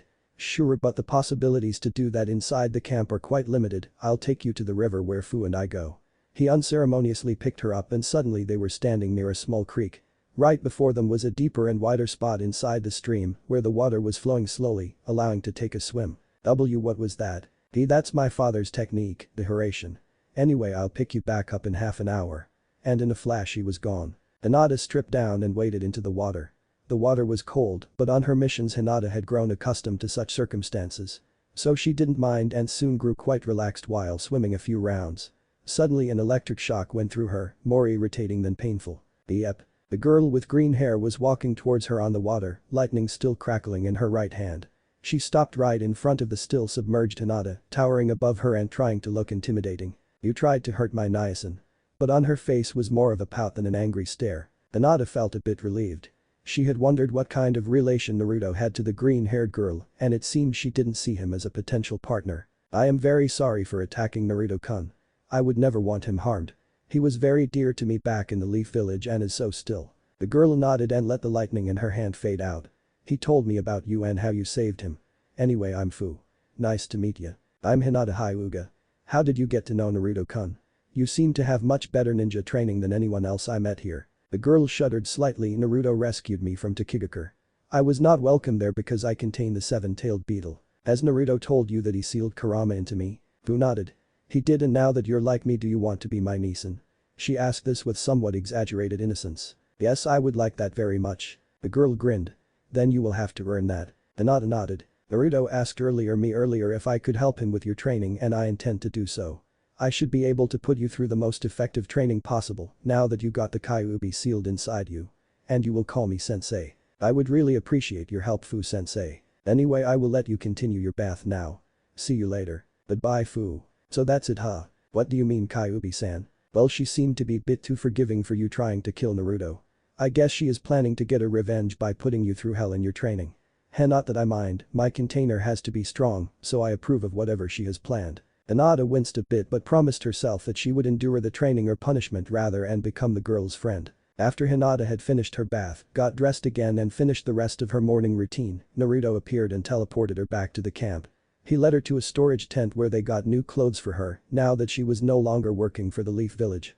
She picked black Anbu-style pants and a dark grey Anbu jacket with Naruto's orange fox head symbol on its back. She completely got rid of her hit I-8, throwing away everything associating her with Konoha. You have quite a bit of ninja equipment here.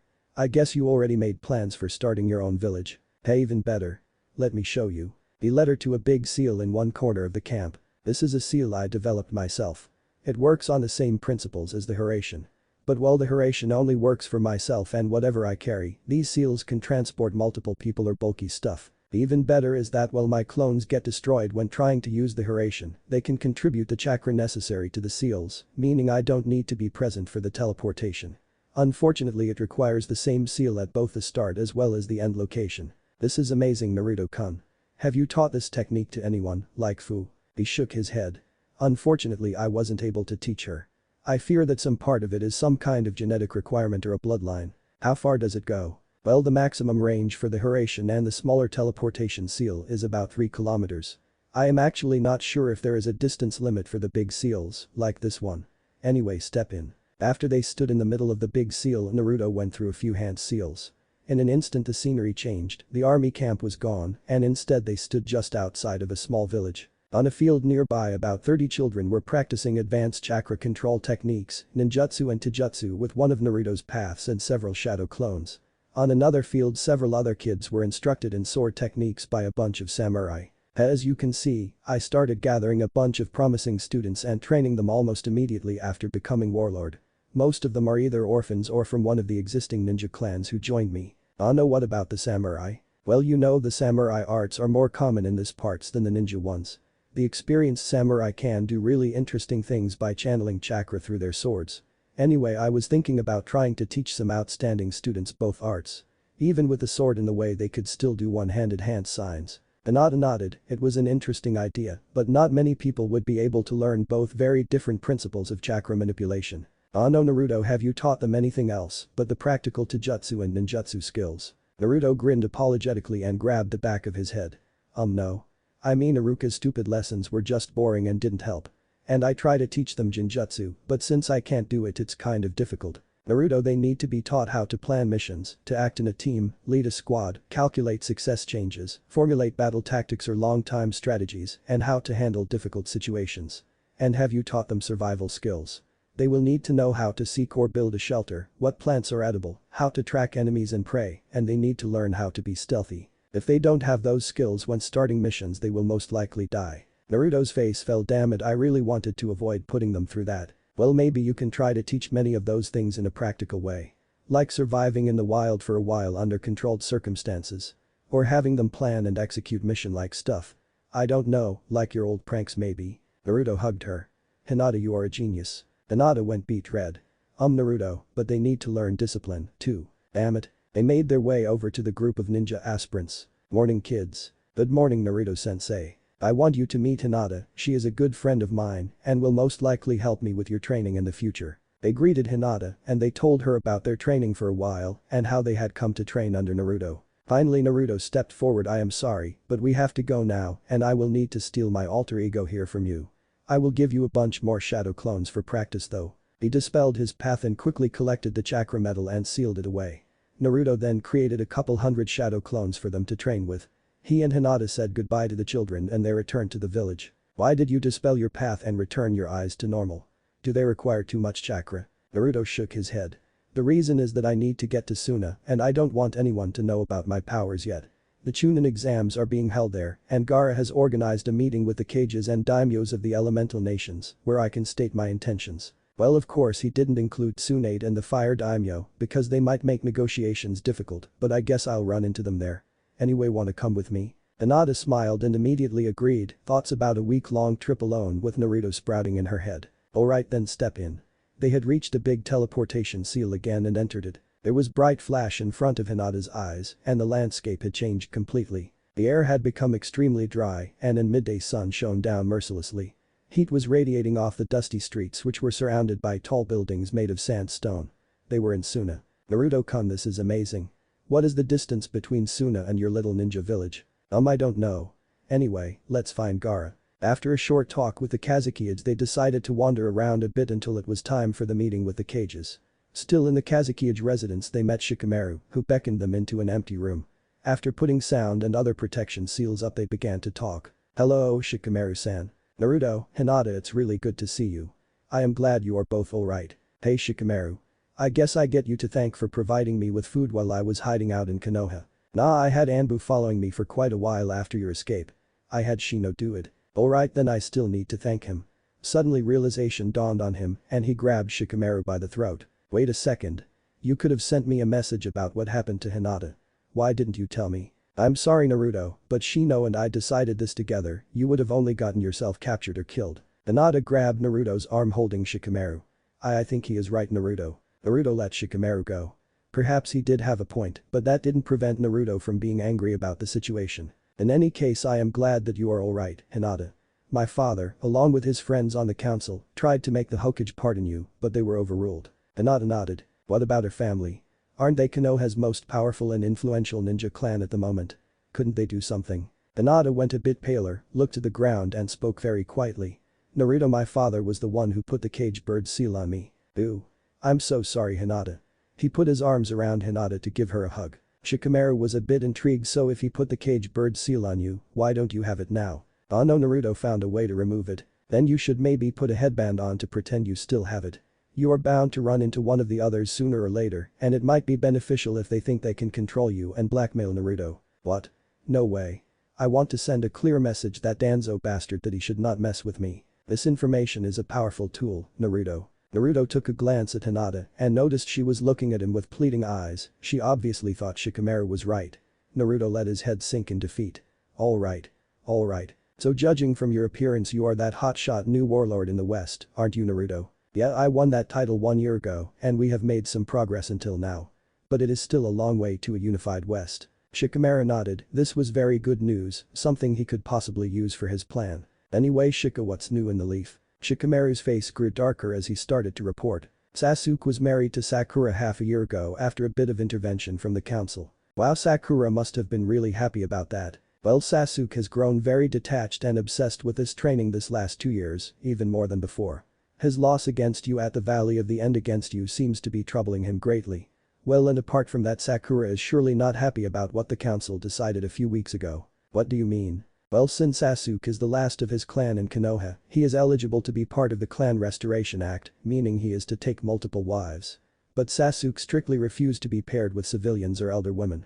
So the wise council decided to marry him to Ino and Tenten, since they are the only remaining acceptable kunoichi in our age group." Hinata and Naruto gaped. "Wait. What? Did they agree to this?" "No, both of them don't want to be married to him anymore." "Then they shouldn't have to." Shikamaru nodded. "There is more. Danzo has reactivated his root program. The program entails the training and conditioning of very young children and switching off their emotions. The clans are forced to send a part of their offspring into the program." Naruto and Hinata stared at him. Those were grave news. "And then there is your old teacher." Naruto's eyes narrowed. "Which one?" "Master Jiraiya." "What do you mean?" "Over a year ago a new Anbu appeared under Danzo's command. He soon made a name for himself since he is both powerful and intelligent. On a rather harsh mission he was accompanied by Shino, who reported to me that the man was forced to summon several toads to aid them.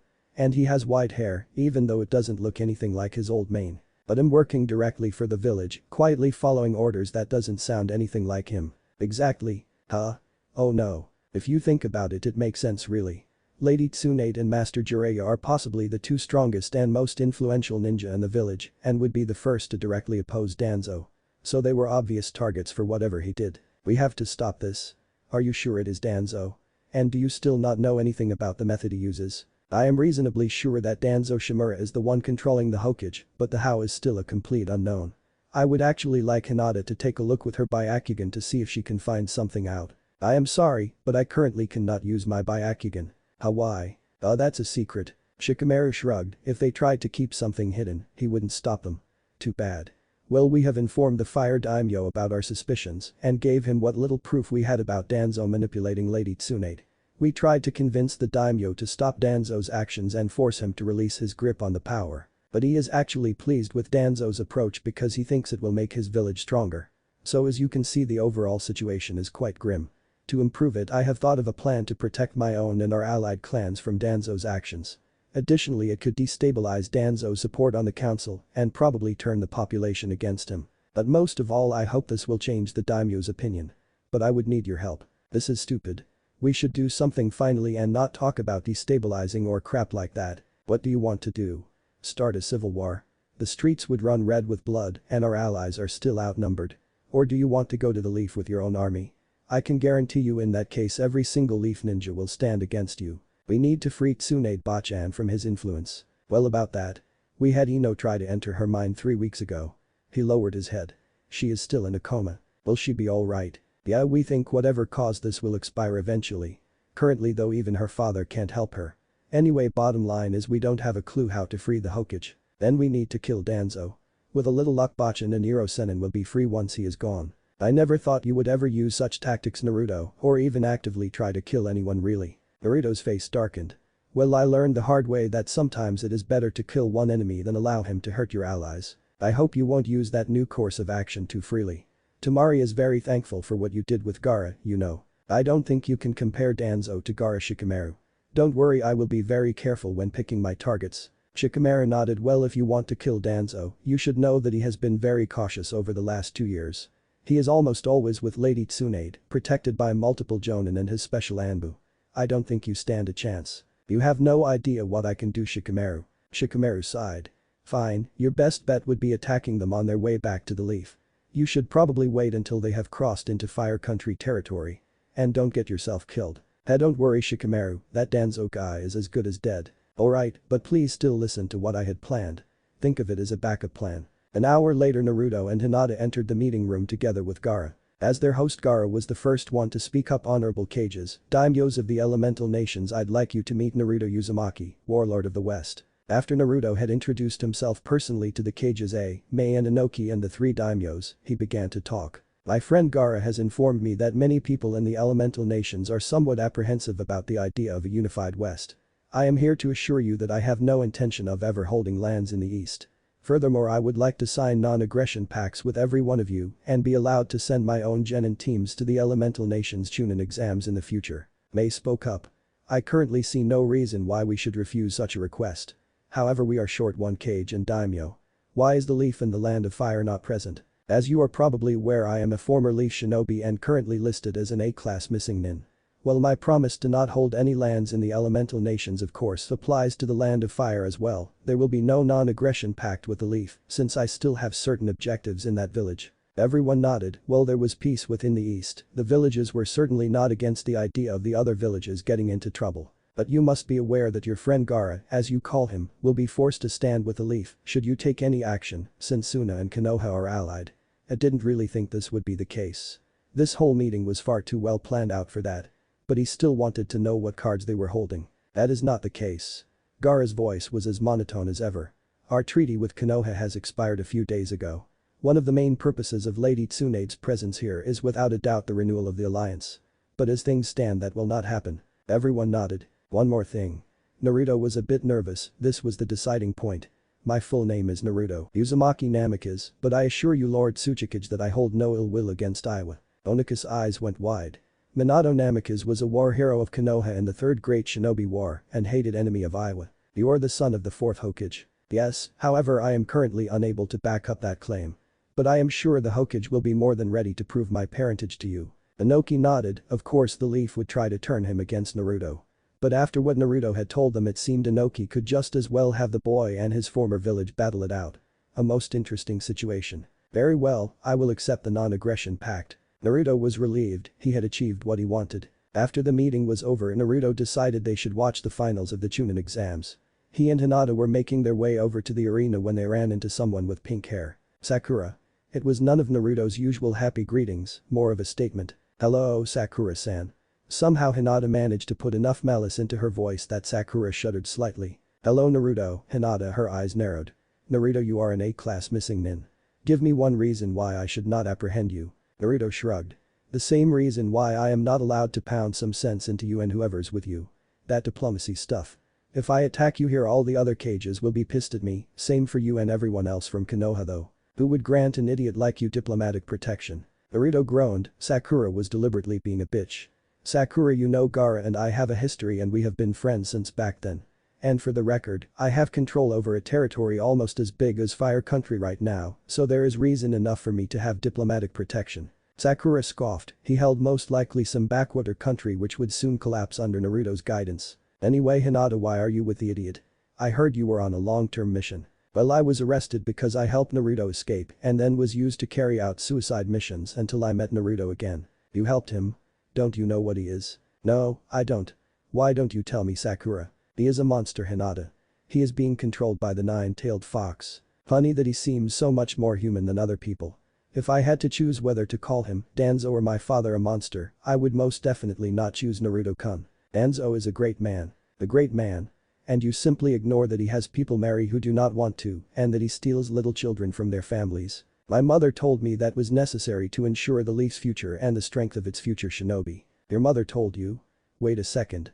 Did your mother tell you the part about Naruto being a monster, too? The usually quiet girl became uncharacteristically agitated. Sakura was silent for a second. That's it, isn't it? You just do and think what your mother tells you to.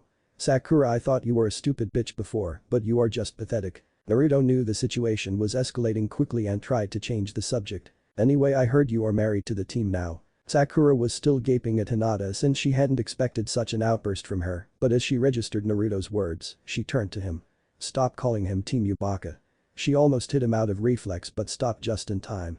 She noticed that Hinata had already been ready to retaliate. She sighed and calmed down. Yes, I am married to Sasuke and we are very happy together. But Naruto knew Sakura enough to see that something was wrong. Wait, are you lying, Sakura? Are you actually unhappy now that you are together with Sasuke? What do you know, you stupid idiot? And she stormed off. Well, that was unpleasant. Let's go to the arena, Hinata, and watch the finals. They made their way into the great arena and onto the VIP tribune where the other cages were gathered, including Tsunade, who was accompanied by Danzo. Hey, Bachan. Naruto, Tsunade, let me talk to the boy. Naruto immediately knew something was wrong. The old Tsunade would have had bloody vengeance for cutting her off. But this one acted like an obedient puppy and stepped behind Danzo. What have you done to her? I don't know what you are talking about. She doesn't act like herself. You have changed her. I have only convinced her of my ways to strengthen the village and she respects me for them. Talking about respect, what do you think your father would say about you opposing his village? I know he would be proud. The certainty with which he said this surprised Danzo a bit. Anyway, now he was addressing Hinata. I see you have found your target, Ms. Hyuga. And that you failed to fulfill your mission. I could never hurt Naruto-kun. Very well, but you will have to return to the Leaf with me. Never. I'd rather die. Hinata glared at the old man but lost the staring contest and looked to the ground. You know, that could be arranged very easily. Naruto had a really hard time not to sprout a happy grin and tell Danzo to his face that he had already lost that advantage, but he had promised to keep the fact a secret. Hinata will not come with you. Do you care for her? Maybe you would make a trade for her safety then. Last time I checked you stole a lot of money from Konoha. I did not steal it, it was mine to begin with. And you should know that I would be a very bad ruler if I gave up even a small portion of my funds in the middle of a great war. We could however negotiate once that is over. Very well, Lord Namikaze, I look forward to doing business with you. As they took their seats to watch the final matches of the Chunin exam, Naruto was still thinking about Danzo. I will get him for sure. It was one day after the final of the Chunin exams in Suna. The main representatives from Konoha were heading home. They had crossed the border to Fire Country 1 hour ago. In the front were Kakashi and Guy, followed by Tsunade, who was flanked by Danzo and Sakura. Behind them were Shikamaru and 2 of Danzo's Anbu. Then everyone stopped. Blocking the road in front of them was one strangely metallic-looking Naruto. He opened his mouth and a projectile flew out of it right at the Konoha group. The projectile hit the road right between where Kakashi and Guy had stood moments ago and exploded into a large fireball. But the 2 veterans had already moved out of the way and immediately rushed the figure. While Guy engaged a figure into jutsu, only to be blocked by its metallic appendages, Kakashi kept his distance, used his Sharingan to analyze their opponent's abilities, and used several long-range ninjutsu to attack him. But the path stood its ground. Danzo became nervous. He immediately had quite a good idea what this was about. He began fiddling with the bindings around his right arm, starting to remove them. From one side of the road a loud rumbling came out of the forest. Then they saw a giant monster made of earth and stone walking towards them, knocking down trees on the way. Tsunade and Sakura engaged it. While the earth elemental was usually really powerful and resilient, the woman's super strength easily started chipping away at its limbs and the rest of its body. It was only a matter of time until it would fall. Under Danzo's right sleeve something metallic was glittering and he was starting to open clasps on it. From behind the group 4 Narutos appeared, all a Rasengan in hand. When Shikamaru noted that 2 of those headed towards him, he quickly stopped them with a shadow bind jutsu. The other 2 engaged the Anbu. Both Rasengans missed, but they fought the Anbu tooth and nail in a taijutsu and ninjutsu battle. Danzo had finally undone the bindings, he didn't even bother with putting away the metal casing, but immediately started hand signs. Several kunai hit the ground in front of him. The first 3 attacks had been diversions, but this one was the main attack. In a flash Naruto appeared before the old man, Rasengan in hand. Naruto could see that Danzo had just finished his hand signs, but before he could do anything else the Rasengan was already tearing through flesh and bones. Naruto continued to push the blue orb forward until it destroyed Danzo's heart and finally all resistance stopped, the attack had pierced right through Danzo's body and Naruto's hand and arm were covered in warm blood. Danzo's body crumpled to the ground. Naruto was sure that there was no way for anyone to save him now, but to be on the safe side, he pointed his other arm towards Tsunade and used his diva path to fling her away full force, pushing her through several trees and out of sight. He hoped the woman was going to be okay. Then he teleported again, this time to get away from the remaining Leaf Shinobi. Half an hour later, after several teleportations, he was back in the western regions in safety. A few days later Naruto learned that somehow Danzo Shimura had survived. 1 month after the failed assassination attempt, it was a beautiful morning in Fire Country. The sun was shining and birds were singing, but the pre-Toppath clone didn't really care about any of that. He was created 1 week ago in Suna and had since then made his way towards Konoha, littered with a lot of chakra metal to allow him to operate a long distance away from Naruto. And now he had reached his target, Konoha was just 2 kilometers ahead. Going further would mean running into the village's outer defenses, but that would not be necessary. He took out a scroll from one of his pockets and unsealed a ton of sealing equipment. Then he created 20 shadow clones. Alright everyone, you know the plan. Get to work. Later that day, things were quiet in the Konoha Ninja Bank, and the single banker present didn't think this would change for the rest of the day. But then an average Chunin entered the bank. He didn't even set foot into the security seals behind the entrance region, but dropped a single kunai on the floor before vanishing in a puff of smoke. Then in a flash a very familiar young man appeared along with a very familiar older man. A second later the young man vanished again before reappearing with another very familiar older man. This process repeated itself 2 more times. Then the now 5 prison people made their way towards the counter. Naruto was in the front with the clan heads Shikaku Nara, Chauza Akimichi, Inoichi Yamanaka and Shibi Aburam, following close behind him. "Hi there mister." With a big grin he unsealed one of his giant storage scrolls. "These friends of mine would like to make a small withdrawal." Flashback. Talk with Shikamaru. "Alright, tell us about this backup plan of yours." "Well you see we want to leave Konoha." "What? Why?" "A bunch of reasons really. Since my father and his allies are outvoted on every council session and thus were unable to prevent having several of our young stolen away, everyone felt more like a slave or pawn than a member of our village. Well my father tried to gain support on the council against Danzo's and the Hokage's decisions, I tried to rally other people. But most people don't want to go against him. The civilians are absolutely unconcerned since Danzo mostly uses children from the clans and orphans. And most of the shinobi are too focused on their ideas of duty and loyalty to do anything. So we don't really see another option. I really don't like this idea, it seems like you are giving up Konoha." Shikamaru nodded. "I know it's troublesome, but in a way we do. Well I really hope this will help turn the daimyo against Danzo. Another part of me is sure that nothing major will happen and we will just further deliver the village to Danzo's hands by removing many of the people who could stand against him from the village. But I just don't see any other viable option. Then I will just have to be successful in killing Danzo and this won't be necessary. By the way, who did you mean with we? Who is in on this? Your clan. The Nara, Akimichi, Yamanaka and Aburam. Wait, all of them? The whole clans? Yes. The clans and some others who are with us. Where do you want to go? Well I hope you could give everyone shelter." Naruto's eyes lit up and he nodded, he liked the plan a bit better after now. "It's a long way but we would be relatively safe from Konoha. Our biggest problem is of course how to get everyone out of the village.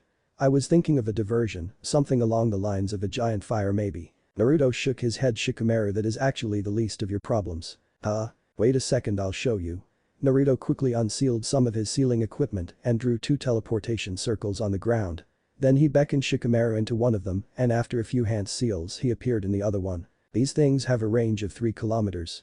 My bigger seals would be able to take you from Konoha directly into the western regions, but I guess there is not enough room in your compounds to hide one of those. Then maybe you could use smaller seals in the compounds and a big seal outside of Konoha. Yes.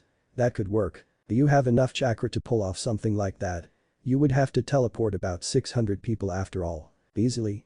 Shikamaru, I am sure I would be able to move the whole village if needed. But we would still need to get you into Konoha, Naruto. Hinata spoke up. Naruto, can't you just give Shikamaru some of your Hiraishin kunai and he distributes them to everyone who wants to come with us? Yes. That's a brilliant plan, Hinata. He handed Shikamaru a scroll with several Hiraishin kunai in it. Wait, are you saying Naruto can use the Hiraishin? The fourth's your father's technique. Naruto shrugged. Yeah, I first used it when getting away from Konoha. Shikamaru's thoughts were racing. Now this operation seemed a whole lot easier. Shikamaru-san, who are the others you were talking about? Who besides the clans would be coming with us? Tenten and her father for once. She was easy to convince, considering how strongly she is opposed to marry Sasuke. Anko has had a hard time since Naruto left the village. I guess it was because people were looking for another victim to take out their frustrations on. And then there are Tucci and Am from the Ichiraku raiment stand. Naruto was overjoyed. If they did this, a lot of his old friends would come with him to the west. But he reminded himself that this would not be necessary since he would just kill Danzo. Yes, if he managed to do that, every one of them would be happier and able to stay in Leaf. What about Kiba-kun? Hinata had actually first wanted to ask about Niji. But that would have been silly because they didn't really have a viable way to remove the cursed seal. She was certain that Kurama would get very angry if they tried to pass him around and use him as a means to remove cursed seals. And the whole process based on the Fox's cooperation after all. Well, there has been an internal struggle in the Inyazuka between supporters of Danzo and those opposing him. Kiba was actually of the opinion to support the Hokage and by that Danzo's actions. Since we weren't sure how things would go, we didn't even try to recruit him. Hinata looked clearly discouraged by this news. And bushy brows. Well, since Lee is so focused on his sensei guy, we tried to include him in our plans several months ago to maybe take both of them with us. Unfortunately, Guy began spouting how unyouthful it is to betray one's village. I had to restrain him with my shadow bind jutsu, and luckily Ino was able to wipe his last hour of memories with a jutsu she learned. Naruto sighed. They may be able to take a lot of their friends with them if it came to it, but many others would stay behind. He nearly didn't have the courage to ask the next question. Iruka-sensei. Iruka clearly opposes Danzo, but he told me he didn't want to take any open action against the man. He rather wants to protect his students and teach them the will of fire so that they don't become taken in by Danzo's teachings. Naruto nodded. He could have figured it would be something like this. One more thing. If we do this, we have to rescue the taken children from the root headquarters. By the way, there were even 2 people there whom you know yourselves, even though they don't fit the normal age group for root recruits. Then flashback. After they had emptied the 4 clan vaults, Naruto brought the clan heads back to their respective compounds to oversee the evacuation. After the others were home, Naruto teleported with Shikaku to the Nara compound where Hinata was anxiously waiting. A few meters behind her was the small teleportation seal, which connected the Nara compound to the big teleportation seal outside of Konoha. There was a long line of people and their possessions, and one group after another entered the seal and was sent away by some of Naruto's shadow clones operating it. Even more of Naruto's clones were transformed into Nara and were posing as them outside of the compound, doing their usual routines to avoid suspicion. Immediately after Naruto and Shikaku had appeared, Hinata asked them. Did everything work out? Yeah, we got everything. With all those empty vaults, the ninja bank doesn't look as impressive anymore. He took the big storage scroll from his back and handed it to Shikaku. Here, Mr. Nara, you keep this for now. The Nara accepted the scroll and went to help a few of his clansmen with moving a big chest onto the teleportation seal. Naruto, can we please start the second phase already? Hinata, please calm down, we can't risk this when half of the clansmen are still inside Konoha, and even then you have to keep a level head. Hinata nodded. They had had discussions about this multiple times already after all. But she couldn't help being restless. Let's go meet Shikamaru, he has the best overview of our situation. But before that, I need you to create a shadow clone for a special mission. Hinata did as she was told and Naruto created a shadow clone, too. Then the 2 shadow clones hinged into a random male and female Nara respectively, and the Naruto clone led the Hinata clone out of the compound. The real Naruto grabbed Hinata and teleported them both to the big teleportation seal outside of Konoha. There Shikamaru stood beside the designated entrance to the seal with a big bunch of papers containing a complete list of the refugees. Whenever a group made its way from one of the 4 small teleportation seals to the big one, he marked the respective people as present on his list. Hey Shikamaru. How are things? Well, we got about 3/4 of our people into safety. You still need to pick up the Ichiricus and Tenten and her father from their respective homes and then we can start phase 2. What about Crazy Snake Lady? Anko is already in the west, she simply strode into the Yamanaka compound and used the seal there. She wanted to get away from the village fast, it seemed. Luckily it doesn't look like she drew too much attention. Naruto nodded alright, then I'll hurry with getting the others. And in a flash he was gone. Naruto arrived in the back of Ichiraku's and was standing right in front of AM, who was rummaging in one of the suitcases standing around. Naruto. Hi AM, long time no see. She quickly gave Naruto a hug to greet her long-gone friend. I know we don't have much time right now, but I figure you would be very interested in hearing this. I overheard how Lady Tsunade told Sakura that she was pregnant yesterday. Naruto wasn't really sure what to think about this.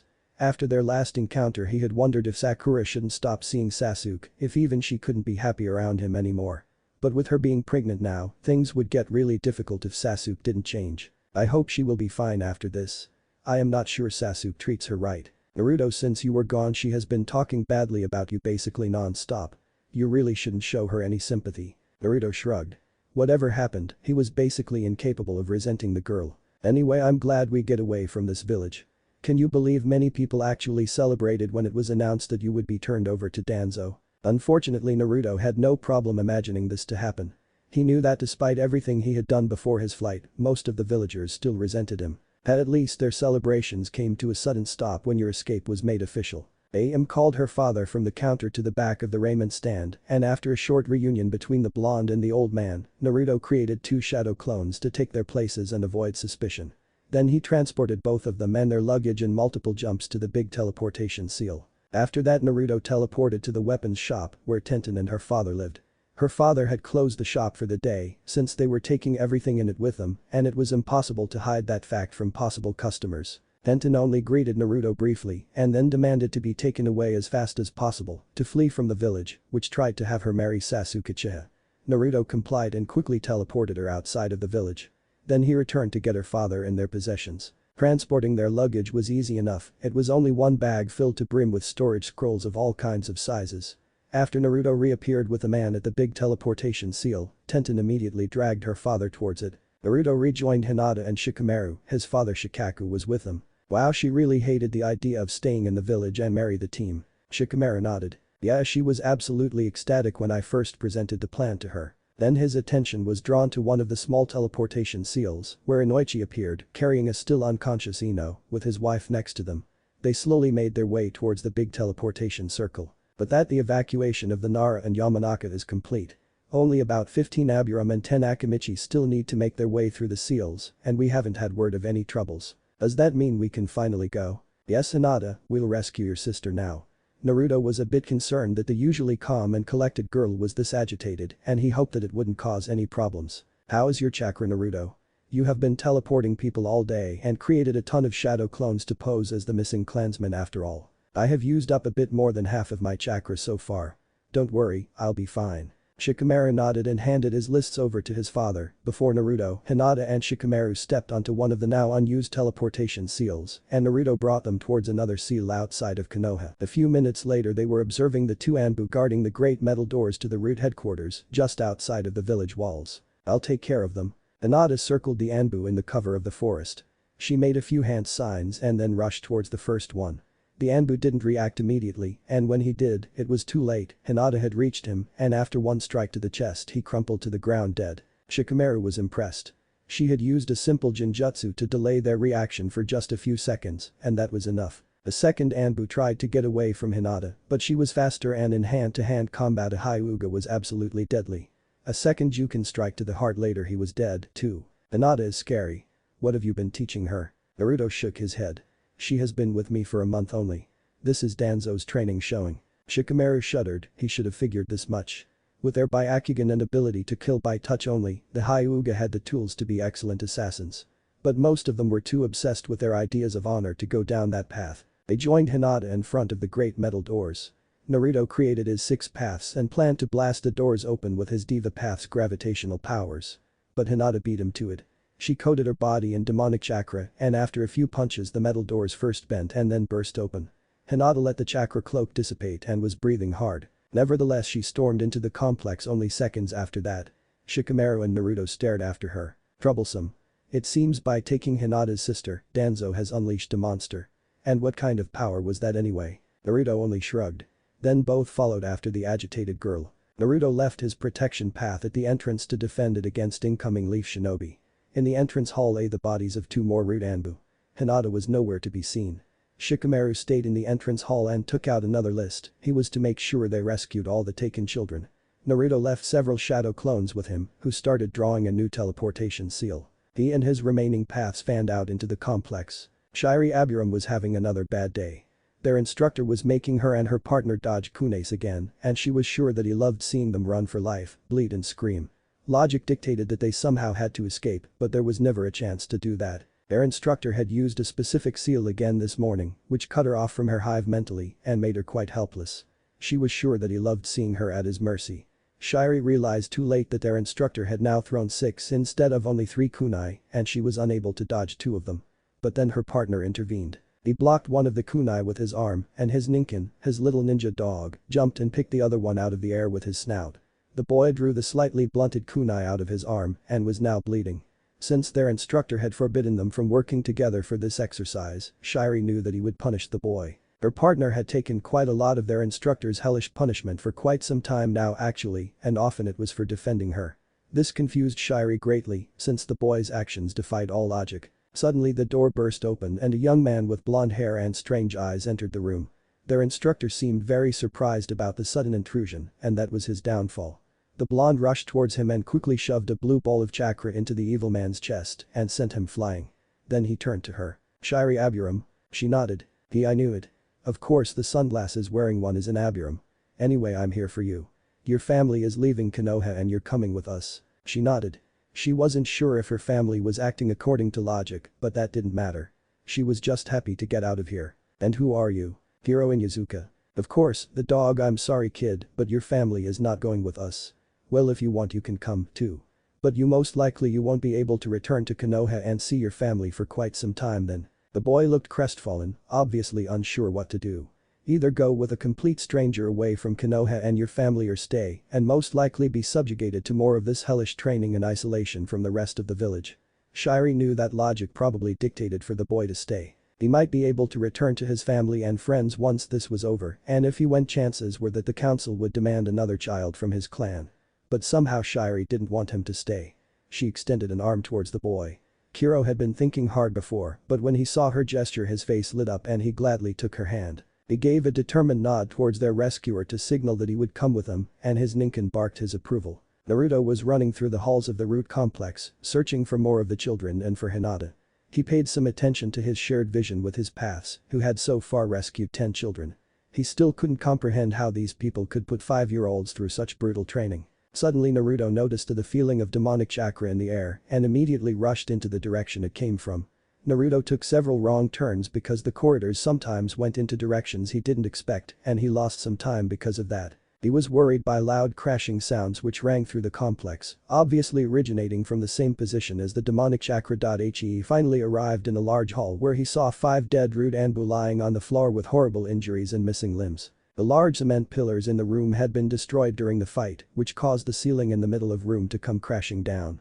Naruto saw a young Hyuga girl, most likely Hinata's sister, run away into the opposite direction from him into the chaos. She dodged through the waves of collapsing cement blocks before an especially large part of the collapsing ceiling shielded her from view. Hinata was staring into the direction in which her sister had vanished.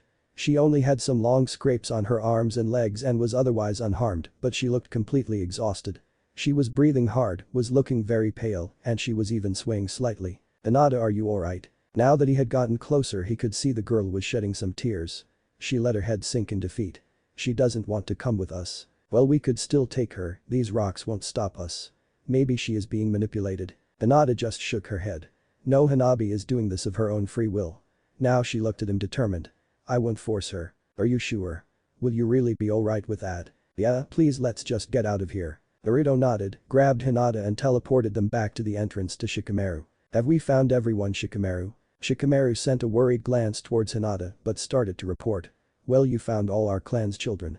Additionally, you rescued 9 orphans and 1 Inuzuka boy. I only thought Konohamaru Sarutobi would be here too."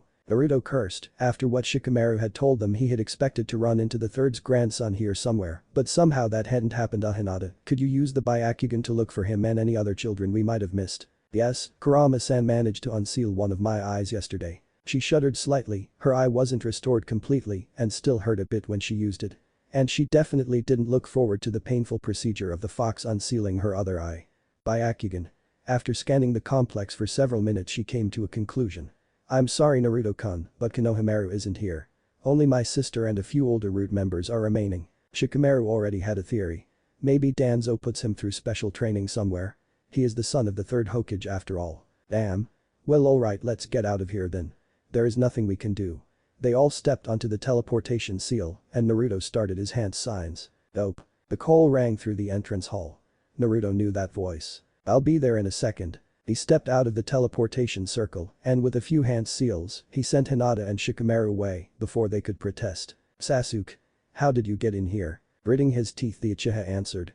Your clone let me through the barrier. Naruto could of course have seen this if he had paid any attention to the protection path's vision. What was he thinking, or rather what was I thinking?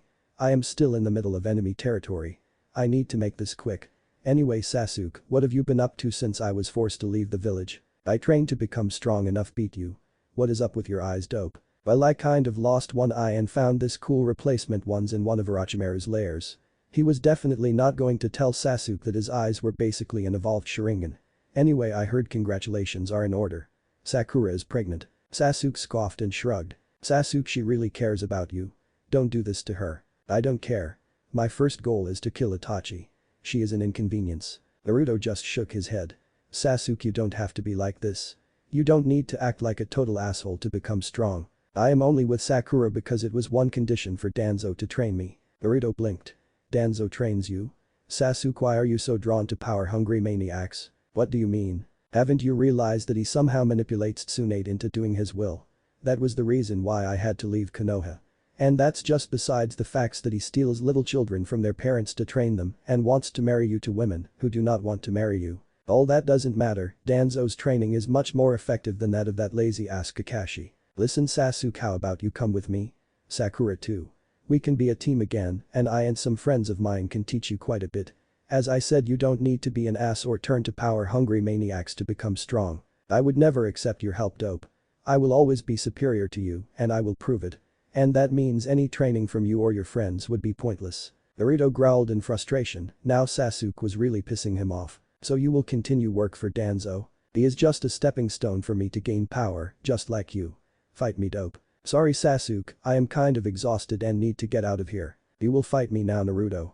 And Sasuke stormed forward while making the necessary hand signs for the Chidori. Out of reflex, Naruto used the powers of his Diva Path and embedded the surprised Uchiha into the nearest wall. He could see immediately that Sasuke wouldn't recover anytime soon. Damn it. If he was this grumpy before, after I beat him in an hour-long match at the Valley of the End, I don't want to know what he'll be like after this. Then Naruto vanished in a flash. He reappeared near Hinata and Shikamaru right next to the big teleportation seal.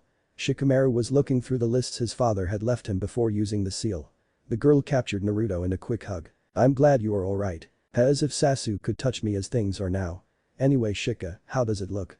Did we get everyone out? I can't really believe it, but we did it. Everyone except Konohamaru and Hanabi is accounted for. Well then let's leave Konoha behind us. A minute later they were gone. Behind stayed only a few shadow clones who were tasked to erase the seal and any other possible evidence. An hour later, Naruto and Hinata finally arrived at Ichiraku's ramen and took seats next to each other. They had roamed the streets for some time while chatting about random things, and with Naruto's carefree attitude, the Hinata clone was really intrigued what this special mission was all about. Hey AM. Hey old man Tucci. AM and Tucci rolled their eyes, while Hinata giggled at his antics. He was still looking like a Nara, but he certainly didn't act like one. Naruto, what is this special mission? Why are we here? Well, you see, there kind of is no special mission, I just needed to tell you something. Hinata nodded, she had already figured this much and really wanted to know now why they had gone to Ichiraku Ramen. You see, a while back after my first real mission in Wave Country, I was thinking on how attached Sakura was to Sasuke. It was the first time that I actually thought I might not end up being with her. But that didn't really affect me that much because I thought once I was a famous ninja or Hokage already, I would find a girl for sure. Hinata nodded, this sounded just like Naruto. His confidence was incredible and nothing could keep him depressed for long. Well, you see, I thought about how things would be once I was a famous ninja, how people would look up to me, and that maybe I would even have my own little fan club just like Sasuke. But then I realized something. I know that some members of Sasuke's fan club had some strange ideas of Sasuke's greatness, but had no idea what Sasuke himself was like. I didn't want to be with a girl who only thought of me as some kind of awesome ninja or hero, without knowing the real me. So I decided I would definitely take out the girl I liked to Ichiraku's at least once to show her that I, well, awesome, am still Naruto Uzumaki, ramen lover and #1 knucklehead ninja. He chuckled and grabbed the back of his neck. I mean, it's not like I needed to show you that, since you liked me before I became awesome in any way. But well, it was promise, even though it was one only to myself. Hinata's eyes went wide. She now knew where this was going, and that brought her close to a mental breakdown. Well, I know I probably should have taken you out somewhere else first and in person and not like this, transformed in just as shadow clones, and I am really sorry for this. But we kind of didn't have the time before, and this might be the last chance to ever take out anyone to Ichiraku's. Not that I mind, since I have already taken the girl I like here. Hinata, I have been thinking about you ever since you rescued me from that interrogation cell. I realized how nice you are and how much I like you as a person. And this last month of training and working together has only confirmed that I really like being around you. What I want to say is, Hinata, will you be my girlfriend, please? Hinata had silently listened to Naruto all the time. Over the course of his speech her eyes had first gone wide and later her face sprouted a fond smile. After the last words registered she quickly screamed out a yes. Before jumping Naruto and capturing him in a long hug, which he gladly returned. They were still in this position when Teuchi placed one giant bowl of ramen in front of the two, along with 2 pairs of chopsticks. This might be the last meal ever served here, so let's not let this go to waste and dig in. Hinata was a bit disappointed but detached herself from Naruto and sat down on her chair again. Then they both started to attack the big bowl of ramen. After they had eaten for a few minutes, Naruto set his plan in motion. He grabbed the other end of the noodles held by Hinata's chopsticks, led it to his mouth, and began slurping it down, while Hinata had the other end of the noodles in her mouth and stared at him. Then she followed after his example and began inhaling her part of the noodles, decreasing the distance between them quickly. When there was no more space between them, they gave each other several quick pecks on the lips before Naruto bit off the noodles, and both of them quickly chewed down their half. Then Naruto captured Hinata in a full-blown kiss. She tasted really exciting to him since she had just eaten ramen. 2 minutes later Naruto and Hinata dispelled from lack of hair. Then Teuchi dispelled from hitting his own forehead too hard. Am only rolled her eyes. Naruto and Hinata were in a meeting with the clan heads and Naruto's captains. They were discussing their current situation and their future plans. Prior to the operation, Naruto had drawn an extra-large protection seal around the war camp, which was now filled to the edges with dozens of large tents housing the refugees. Naruto hoped that he would be able to provide them with a permanent shelter soon. If everything went according to plan, that would even be possible within a week. Suddenly Naruto became beet red and Hinata simply fell over, having fainted. Naruto created a shadow clone and picked up the unconscious girl. Then he gave the others an apologetic grin and rubbed the back his head. I am really sorry, but something important has come up. I'll leave this shadow clone to take over for me. He simply went out of the tent without waiting for a reply, carrying Hinata. In the evening of the same day, Kakashi Haddock, Elite Jounin, arrived at his regular place to eat. Hello AM. 1 miso please. He wasn't exactly sure why he had taken to going to Naruto's old favorite place. Maybe it was because he wanted to convince the girl that it was justified what they had done and wanted to do to Naruto.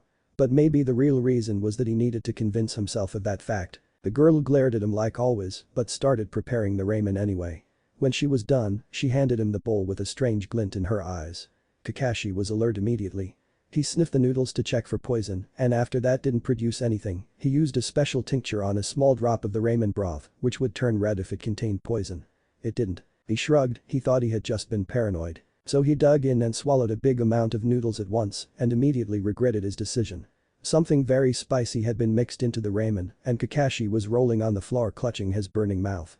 And he heard laughter, somehow familiar sounding one at that. Kakashi-sensei, you always fall for the simplest pranks. Kakashi froze, the hellfire burning in his mouth and throat forgotten. He got up and stared at the girl. Naruto. A puff of smoke later Naruto was standing in front of him. What are you doing here? I will have to arrest you now. I am just a shadow clone sensei. This time Naruto had made sure to put as much hate into the honorific as he could muster. And I needed to get some people out of this village. Kakashi stared at him. The Ichirikas had fled the village, this much was clear. This time they will catch you, Naruto. You won't be able to escape like last time, however you did it. But sensei, you already saw how I escaped last time. Kakashi had seen something which disturbed him greatly during the assassination attempt but hadn't been able to believe his own eyes. Oration. Yes, my father's technique. You're lying. You really are one with the fox. Evil trickster. Naruto shrugged. Somehow he didn't mind Kakashi hating him. He had been devastated at first, but after the beating the man had given him, Naruto was not keen on making up with him. I don't care what you think, but I can say that you are a bad ninja if you are unable to look underneath enough to see something as simple and clear as that. But I really want to know. What happened after I attacked Danzo? How did the bastard survive? Stop insulting an honorable village elder. And Danzo reappeared out of thin air a few seconds after his corpse had vanished. You must have been under a Jinjutsu. No, I definitely felt the guy's chakra while pushing my Rasengan through him. No Jinjutsu can imitate that. And you saying he reappeared out of thin air means you were under this Jinjutsu too, even though you had your Sharingan active. This is really strange. By the way, that honorable village elder is brainwashing the Hokage somehow. Kakashi was taken aback. The boy had matured mentally, analyzing the situation so well. He was wondering if there was any truth to Danzo manipulating the Hokage. One day later, the council was discussing the consequences of the kidnapping of several children from the root training facilities when the door opened and a certain older banker entered the room. Honored council, Lady Hokage, I am sorry to intrude on your meeting, but I have important news. The council got a bit nervous since last time the man's news had been really unpleasant. The man sent a nervous glance towards the clan heads, specifically to the heads of 4 particular clans. I have to inform you that since yesterday, the Nara, Yamanaka, Akimichi and Aburam clans are no longer official clans of Konoha since they extracted their clan's fortunes and returned the ownership of their compounds to the village. Everyone on the council turned towards the specific clan heads with questioning glances. The Nara clan head Shikaku spoke up. You really are a bunch of idiots. I mean, I had hoped it would take some time for you to figure it out to allow me to get everyone away from Konoha. But I never dreamed it would take you this long, let alone allow me to be here. Unfortunately we are all out of chakra or we would have tried to kill that Hokage manipulating asshole Danzo again. Well, there's nothing we can do about that now. See ya. And then the 4 clan heads vanished in puffs of smoke. A while after the meeting, Danzo Shimura was livid. After the failed assassination attempt he had prepared a list of demands for Naruto to agree to for the girl's safety. He had been sure that he would be able to control the boy's further actions through her. But now the boy had really pissed him off by stealing his newest soldiers and even 4 clans away. Danzo's retribution would have to be absolutely brutal. He prepared 2 sets of orders, one for the Hyuga clan to activate the caged bird seal of the former heiress Hinata, and the other was a mission for his loyal pawn Sai. A week later Sai arrived in Iwa, his precious cargo well secured. After speaking to several officials he finally found himself in the office of the Tsuchikage. He bowed to the man. Normally Sai would anger everyone he met just to gauge their reactions, but he couldn't afford to do this here. This was an important diplomatic mission. Who are you and why did you need to see me? I was under the impression that the Leaf's ambassador would be responsible for anything regarding the relations between our villages. Lord Tsuchikage, I am Sai and I was sent here by the Hokage to tell you an SS rank secret. We heard news that you recently formed a non-aggression pact with a certain warlord. The Hokage believes that this treaty was signed under false pretenses. What do you mean? Naruto Uzumaki's full name is Naruto Uzumaki Namikaze. He is the son of Konoha's Yellow Flash, the 4th Hokage. Can you back up this claim? Of course. Smiling Sai took out a scroll from his pocket and handed it to one of the Anbu standing next to him, who brought it towards the Tsuchikage. This is his birth certificate. Inoki looked the document over. Everything was in order, the signet of the 3rd Hokage verified its authenticity. Very well, I thank you for your services Sai. But I have one more question. Why now? I beg your pardon Lord Tsuchikage. I am sure the Leaf knew for some time about Naruto being the famed warlord of the West. So why act now exactly? Has he angered the Leaf? Inoki had heard from spies that something had happened in the Leaf village, but the reports were still vague and he wanted to know what the boy had done. Nothing has happened Lord Tsuchikage. We were simply concerned that you were tricked when making the treaty. You are lying. I know something happened, but just not what exactly. Tell me. Naruto kidnapped multiple people from the Leaf village, most of them civilians. This was no lie. Since the clans were basically large families, the amount of young children, retired shinobi and housewives in them was higher than the amount of active shinobi. He must have kidnapped quite important people to provoke such a reaction from the Leaf. I mean, this is information I wouldn't give up lightly. Sai remained silent. Well, I guess if that was all you had to say, we are finished now. Sai smiled and nodded. Lord Tsuchikage, if you would please return the document to my care. It holds quite a value for Konoha. The old man shook his head. I am sorry but I have to return this to its rightful owner. Sai became nervous. What do you mean? Naruto Uzumaki Namikaze has the right to have this. It will make things much easier if he doesn't have to rely on the leaf to prove his parentage when making a new treaty. Sai didn't like what was happening, the mission was clearly a failure. But he just kept smiling.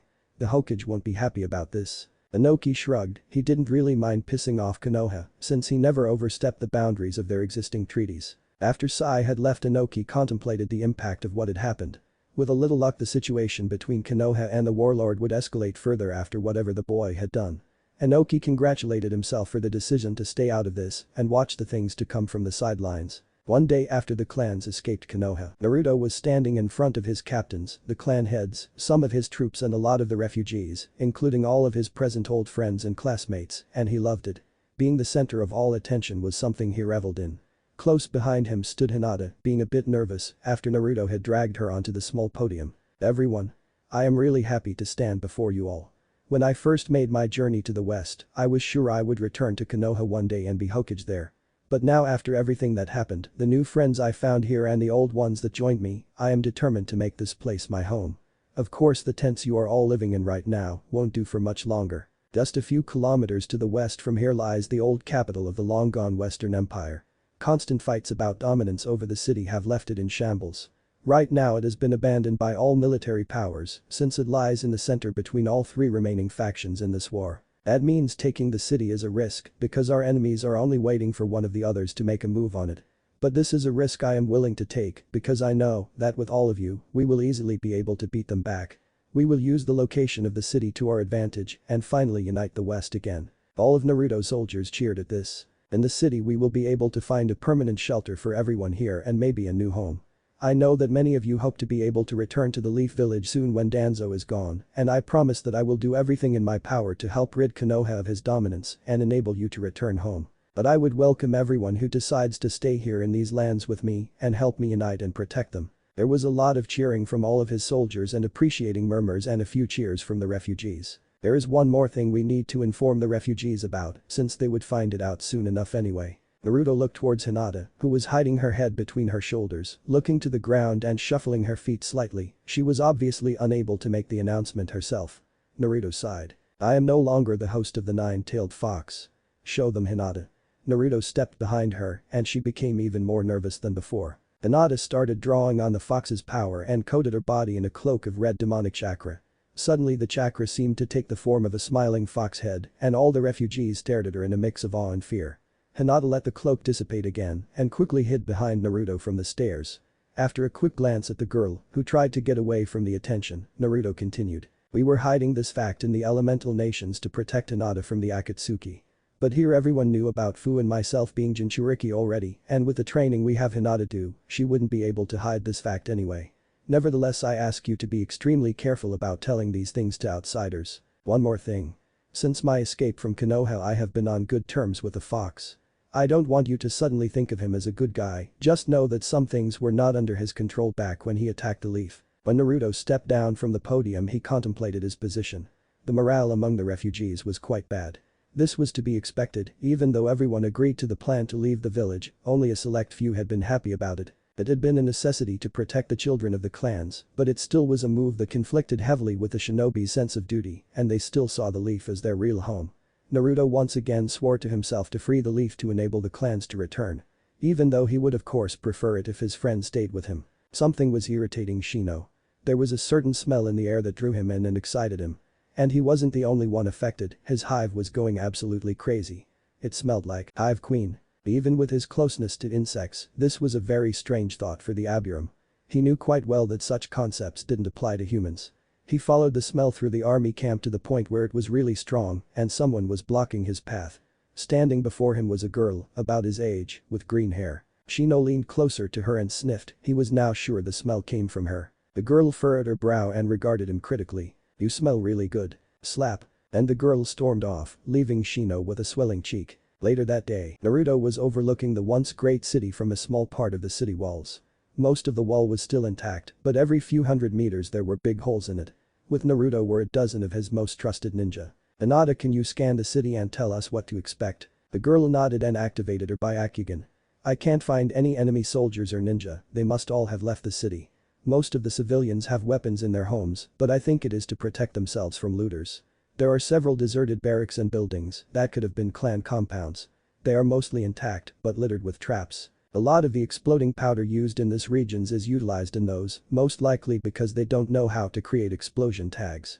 Nevertheless, there is so much of it that those explosions could easily destroy the buildings and kill our shinobi. We have to be very careful about that. Naruto nodded. This was good news. He had wondered if his enemies might destroy any buildings he could use, but instead they had planned to thin out his numbers in addition to that. Unfortunately for them, he was sure that his ninja were capable of disarming any trap there might be. Especially with help from a Hyuga. Alright Hinata, pick yourself 5 helpers and start disarming those traps. Entaro, go back to the camp and order everyone to come here. We don't have to be worried about any attacks right now. The captain nodded and immediately went on his way. Shikamaru and the rest of you are with me.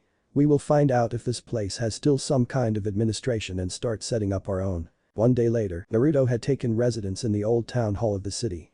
The building's roof needed repairs, there was no flowing water, and there was a lot of dirt and debris, especially on the lower floors. But all of the other empty buildings had similar problems, and the view from the mayor's office reminded him of the Hokage Tower. Shikamaru was just making a report. The team disarming the traps has cleared most of the buildings, and the explosives are being moved to a guarded building in the outskirts of the city. Our 4 clans have each claimed one of the abandoned compounds as their new homes. The buildings need a lot of work, but we will handle it. Your soldiers are stationed in one of the 3 barracks. That means we have still a lot of free space. I was thinking of ordering most of my spread out units here because I would expect our enemies to attack here, and even if they don't, this central position will enable us to react quickly. That could be a problem. There is hardly any food and winter is coming soon. It seems whoever held the city before didn't even leave enough to feed the civilians. I will handle that. I can obtain food from the other cities and villages I hold. Using my teleportation seals, that will be no problem. Shikamaru nodded. Good, then that is taken care of. As you ordered, we sent scouts in both our enemies' directions. The Southern Alliance is mobilizing and our scouts think they will be upon us in 2 weeks. They have the most territory and the biggest army at the moment, but their alliance is still kind of shaky. Yeah, I have dealt with those kinds of enemies before. Using our ninjas, we should be able to pick them apart well enough.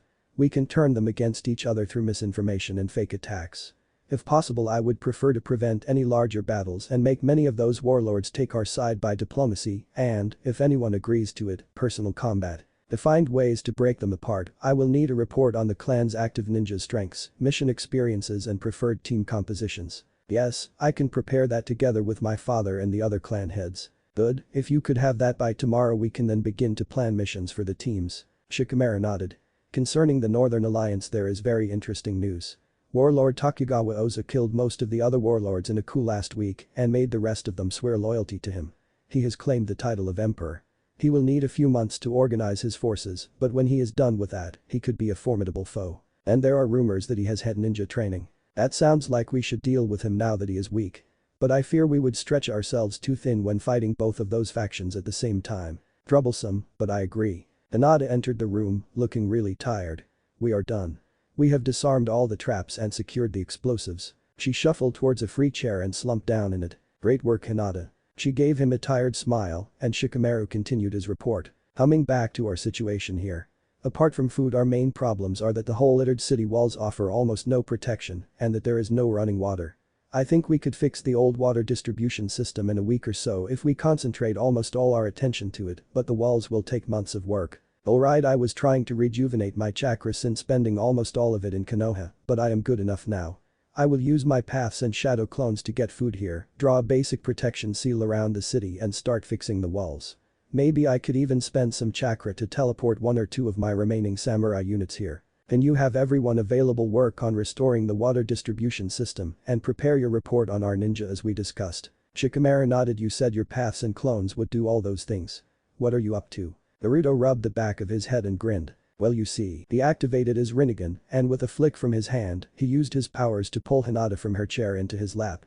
During the short flight, the startled girl let out a small yep. Once Hinata was seated atop Naruto, he put his arms around her and she blushed furiously. I was hoping to be able to spend some time with my girlfriend. Shikamaru sighed. Damn, if I could have clones do all my work, I could go cloud watching all day. The afternoon sun was shining into a room with a single bed. On the bed lay a blonde girl and there was a drip next to her, feeding her artificially. Suddenly the girl's eyes shot open and she stared into the room. Then she grabbed her head and started screaming. 1 minute later Inoichi stormed into the room. No girl, are you alright? She was still grabbing her head with a pain-filled expression on her face. "My head hurts." Inoichi sat down beside her and Ino grabbed onto her father and buried her head into his chest. After a while she felt slightly better. "Dad?" "Yes, princess." Anzo used the Sharingan. Under normal circumstances, this would have caused quite a reaction from the veteran shinobi. But right now he was just happy that his daughter was fine. He simply continued to hold her. There was one piercing red eye looking at me from inside Lady Tsunade's mind. And somehow it seemed to hold me in place, preventing me from doing anything. She stopped, something told her that she had been unconscious longer than a few hours, a lot longer. "How long was I out?" Her father sighed. "Too long. About 2 months." The girl laid her head on his chest sideways and looked out of the window. "Dad? Where are we?" Several days later, Ginsuke Hideyako, messenger of warlord Maizu Adachi, was in a terrible position. He was chained to the wall in the dungeon of another warlord. The two warlords were allies in the Southern Alliance, but Ginsuke had acted suspiciously when trying to avoid the soldiers of the local warlord Hidegashi while traveling through his domain. This fact had been reported to Hidegashi and after continuous observation had revealed that the messenger acted the same way all the way through Hidegashi's territory. He had finally decided to capture Ginsuke. The door to Jinsuke's cell opened and in strode Hidegashi with one of his bodyguards and someone who looked like the very cliché of a jailer and torturer, with a black cloth mask covering his head and several tongs, knives and other torture instruments on his belt. The warlord held up an unfolded letter with a broken seal of Jinsuke's lord. "Tell me everything you know about this and that asshole Adachi." Jinsuke remained silent and let his head hang low. While he didn't act very defiant, he seemed unwilling to betray his lord. Hidegashi gestured to the torturer next to him. The man strode forward, grabbed one of Jinsuke's confined hands and broke one of his fingers. The torture continued for a while until the messenger finally broke down. "Please stop. I'll tell you everything." His tormentor stepped away from him to allow him to start talking. "My lord ordered me to deliver this letter and the others to a few of his allies. He told me this was a matter of absolute importance and that these letters were not to fall into foreign hands. I am only a lowly messenger, I do not know about my lord's plans, honorable warlord." "Adachi gave you the letters himself?" "Yes, Lord Hidegashi." Hidegashi nodded. It was to be expected that the messenger didn't know the contents of the letters, but it was important to know that Maizu Adachi had sent them himself and that the whole thing wasn't just a setup. He decided to tell the messenger what this correspondence entailed. "Your lord plotted against his own allies and wanted to pull a similar stunt as happened in the Northern Alliance. He planned to kill me and many of the other warlords and divide the lands among his allies. He wanted to do that right before the attack on that Uzumaki upstart when we least expected it." Ginsuke had a look of shock on his face as he heard those things. This meant he was now in the hands of an enemy of his lord and almost none of the warlords showed any mercy to their enemy subordinates. Hidegashi nodded to his bodyguard who drew his sword and rammed it into Jinsuke's chest. The messenger suddenly had an expression of absolute surprise and confusion on his face, but then the light left his eyes and he was dead. Only a few hundred meters away from the warlord's castle Inoichi Yamanaka awoke. He shook off the terrible feelings of torture, being close to death and condemning a man to such a fate. His temporary teammates Shino and Anko were at his side immediately. "Did you succeed?" Inoichi nodded, still tired from his long-time mind transfer jutsu. "I think I played my part well, they didn't suspect a thing. Then those two warlords will be fighting each other soon." The Aburam was quite pleased with the results of this mission. It was not honorable, and Jinsuke had been an innocent messenger, he had just served the wrong man. But if they fought the alliance head-on, a whole lot more people would die, several ninja from Konoha included without a doubt. People like Jinsuke were unfortunate sacrifices to save a lot of lives. Most of all those of Naruto's men, of course. This was so boring and stupid. Why did I have to be on this stupid team again? Anko wasn't quite as happy as the Shino. She had been itching for a fight. "Anko-san, your knowledge on how to fake the documents was invaluable, while my tracking abilities proved useful to find a suitable target. I think this team was selected well and our success is proof of that." Anko scoffed but remained silent. The bug boy did have a point. Inoichi spoke up. "Alright, let's pack up and head home. Ino was only awake for 1 day when I had to leave and I need to see that she is doing well." The clan head wondered for a brief second for how long he would call the still foreign city home, but then immediately started the preparations for their travel. Hinata was just resting a bit after she had trained water jutsu, her main elemental affinity, with a few clones for hours. "Dixon?" "Yes, Kurama-san. I'm bored." This confused Hinata, she had talked with Naruto about the fox a lot and he never said anything about him needing to be entertained. "What did you do when you were bored while being sealed inside of Naruto-kun?" "Well, I either insulted him or made fun of him. And often he entertained me by just being the loudmouth idiot he is." Hinata knew the fox well enough at this point to make out the hidden meaning. "You miss him?" "I never said that." She sighed. I don't think I can be as entertaining as Naruto-kun.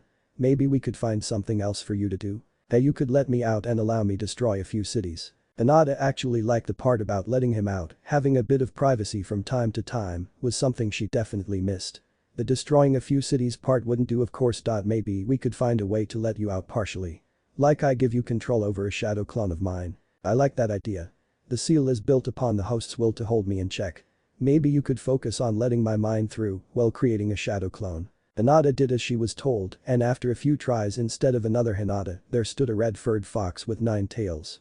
He was about waist high and had only about as much chakra as a normal shadow clone, but Kurama was happy enough with being outside. Guess who's back everyone? Hinata gave the fox a while to get accustomed to his new body before she put her fingers into a hand sign.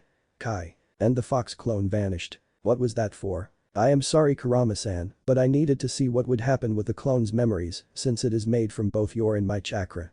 I actually really like this.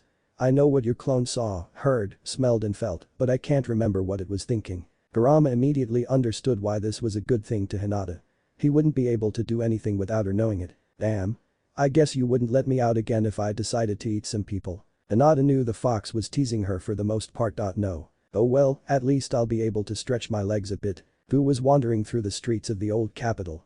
She was really angry at herself because she had left her wallet at her temporary home and now she would have to get it before trying out that new ramen stand. After spending so much time together with Naruto, hearing him talk with glowing eyes about the food of the gods and developing a liking to the noodle dish herself, it was really annoying to delay tasting what Naruto called the best ramen in the world. As she was fuming to herself, she suddenly saw a familiar face. Hey creepy sunglasses guy. Shino had just returned from his mission and was on his way to the Aburum's new compound.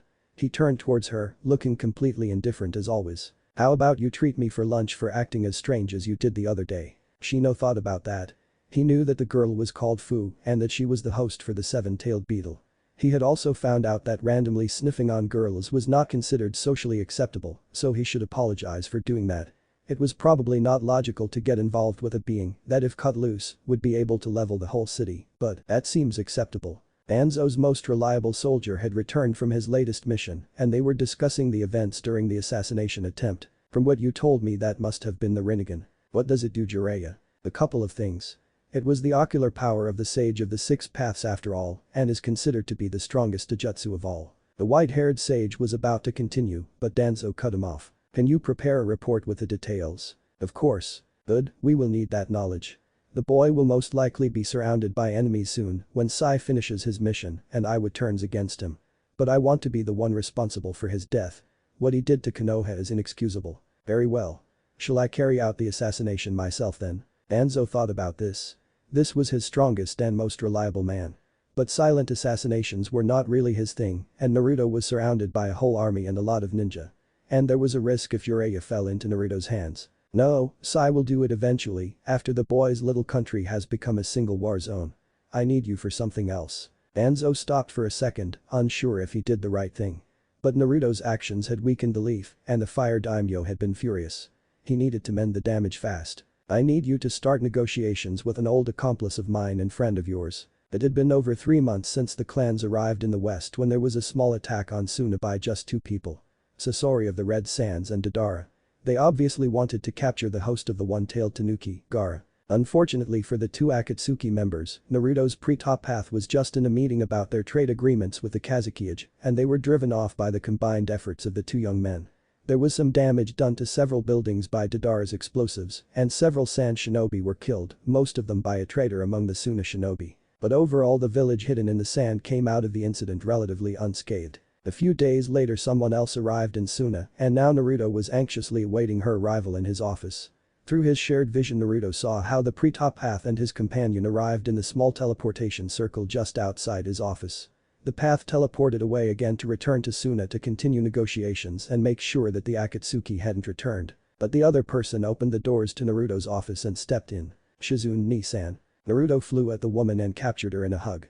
After they had greeted each other for the first time in years, Shizune suddenly got quite a bit paler and pointed towards a human-sized red fox with 9 tails, sleeping peacefully to the left of Naruto's desk. Naruto, is that the Kyuubi? Yeah, well at least a shadow clone controlled by him. Don't worry, he is harmless. Harmless? What do you think will happen if the other villagers know you have left him out? Well, in a way at least. Oh, they know. The first days he was out, he spent his time chasing terrified ninja through the streets. It was quite funny actually, they would run away from him until they were exhausted and then face him in total desperation, only to realize that they could best him easily. That means they hate him even more now. Actually being able to kill him quite often seems to have gotten rid of a lot the tension. They certainly don't like him, but they don't hate him as much as they used to. Shizune nodded, she wondered if she would ever get used to seeing the fox run around seemingly free. How come you are here, Shizune? What happened? Well, you see, I was traveling to find new medical methods to treat people under the influence of mind-influencing jutsu. I knew something was wrong once Tsunade had you arrested, but no one listened to me because she acted normally otherwise. She even allowed me to examine her and try to treat her, but there was nothing I could do with my medical jutsu. And she was opposed to being examined by Yamanaka. I hope we can find a way to help her soon. Yes, but to do that we need to find out what caused this in the first place. Lady Tsunade showed certain symptoms of having been under the influence of a Yamanaka mind transfer jutsu. But those only have a temporary effect, in fact none of the Yamanaka techniques permanently change the mind of their target. I guess the old hawk must have secretly recruited someone from that clan a while ago. Anyway, we found out that Danzo used a Sharingan thanks to Ino trying to enter Tsunade Bachan's mind. He has one implanted into his right eye that is usually covered by bandages. Shikamaru and his dad believe that it must be one of the eyes of one Shisui Uchiha, who was known for his ability to control people. Then that's how they did it. Lady Tsunade is too experienced to simply keep staring into a Sharingan eye. They must have surprised her with the mind transfer jutsu instead to make that happen. Naruto nodded. That is good news actually, because it looks like it isn't as easy for Danzo to control someone as it seemed first. What are you going to do now, Shizune? She sighed. Well, I didn't have any luck in finding anything that could help Tsunade-sama, and I don't know what Danzo would do if I return. Why don't you stay here with us until we have found a way to free Tsunade Bachan? I could really use your help as the leader of my medical corps. Give me a while to think about that, Naruto. Of course, Shizune. A few days later, the medic told Naruto that she had decided to stay and help improve his medic corps. 2 weeks later, it had been 4 months since the clans arrived in the west. The Southern Alliance, which had opposed Naruto, collapsed completely after Naruto's ninja had sown mistrust between its warlords. One after another, each warlord was either convinced to join Naruto or was disposed of in one way or another. Now all of the Alliance's lands and the remaining soldiers were under Naruto's control. But the lands were still unsafe and riddled with countless bandit groups, and there was still unrest in many regions, a lot of which was caused by Naruto's ninja missions themselves. And so Naruto had dispatched most of his regular troops to deal with those problems. But that meant only a fraction of Naruto's forces remained at the new capital, and now the northern warlord Tokugawa Oza was marching towards the city with his army and was expected to arrive in only 2 days. As things stood, Naruto would have to face the 50,000 men strong army with only about 10,000 of his own soldiers. Since his scouts had reported the approaching army too late and his remaining units were very spread out among the country, it didn't make sense for Naruto to spend his now very valuable chakra on teleporting more soldiers to the capital. Luckily, at least all of Naruto's ninja were available. Even though the numbers were this different, the morale among Naruto's troops was not bad because they knew that with the ninja clans and Naruto, Fu and Hinata especially, they had fighters that could easily handle a great amount of enemies. Naruto was on a training field trying to train for the upcoming battle without actually using the chakra for the techniques when he saw Hinata marching towards him. "Naruto, we need to talk." Naruto blinked. Hinata was awfully serious. He nodded to signal her to say whatever she wanted to say. "I talked with Shikamaru and I think he is right. We should fight this battle." Naruto groaned. "Hinata, as I told Shikamaru already, this won't be necessary. I am absolutely certain that I can overload the gravitational powers of my Rinnegan in a way that I can take out Oza's entire army. This may harm me somewhat, but I am tough and me getting hurt is surely better than hundreds or even thousands of my soldiers dying in battle." "No, Naruto, it isn't, that is the point. You have avoided all larger battles. You never led more than a few hundred men into combat, nothing that could be called leading an army. If you want people to accept you as their leader and not just fear your power, you have to prove that you can do just that. If you want other nations to respect the might of your army and not see you as the single obstacle they have to overcome to conquer your nation, then you need to fight this battle. Otherwise your nation might be very short-lived. And then you will have not saved anyone by doing this alone. Besides, completely relying on that technique is a stupid risk in itself. Hinata, all this time I have tried to shed as little blood as possible.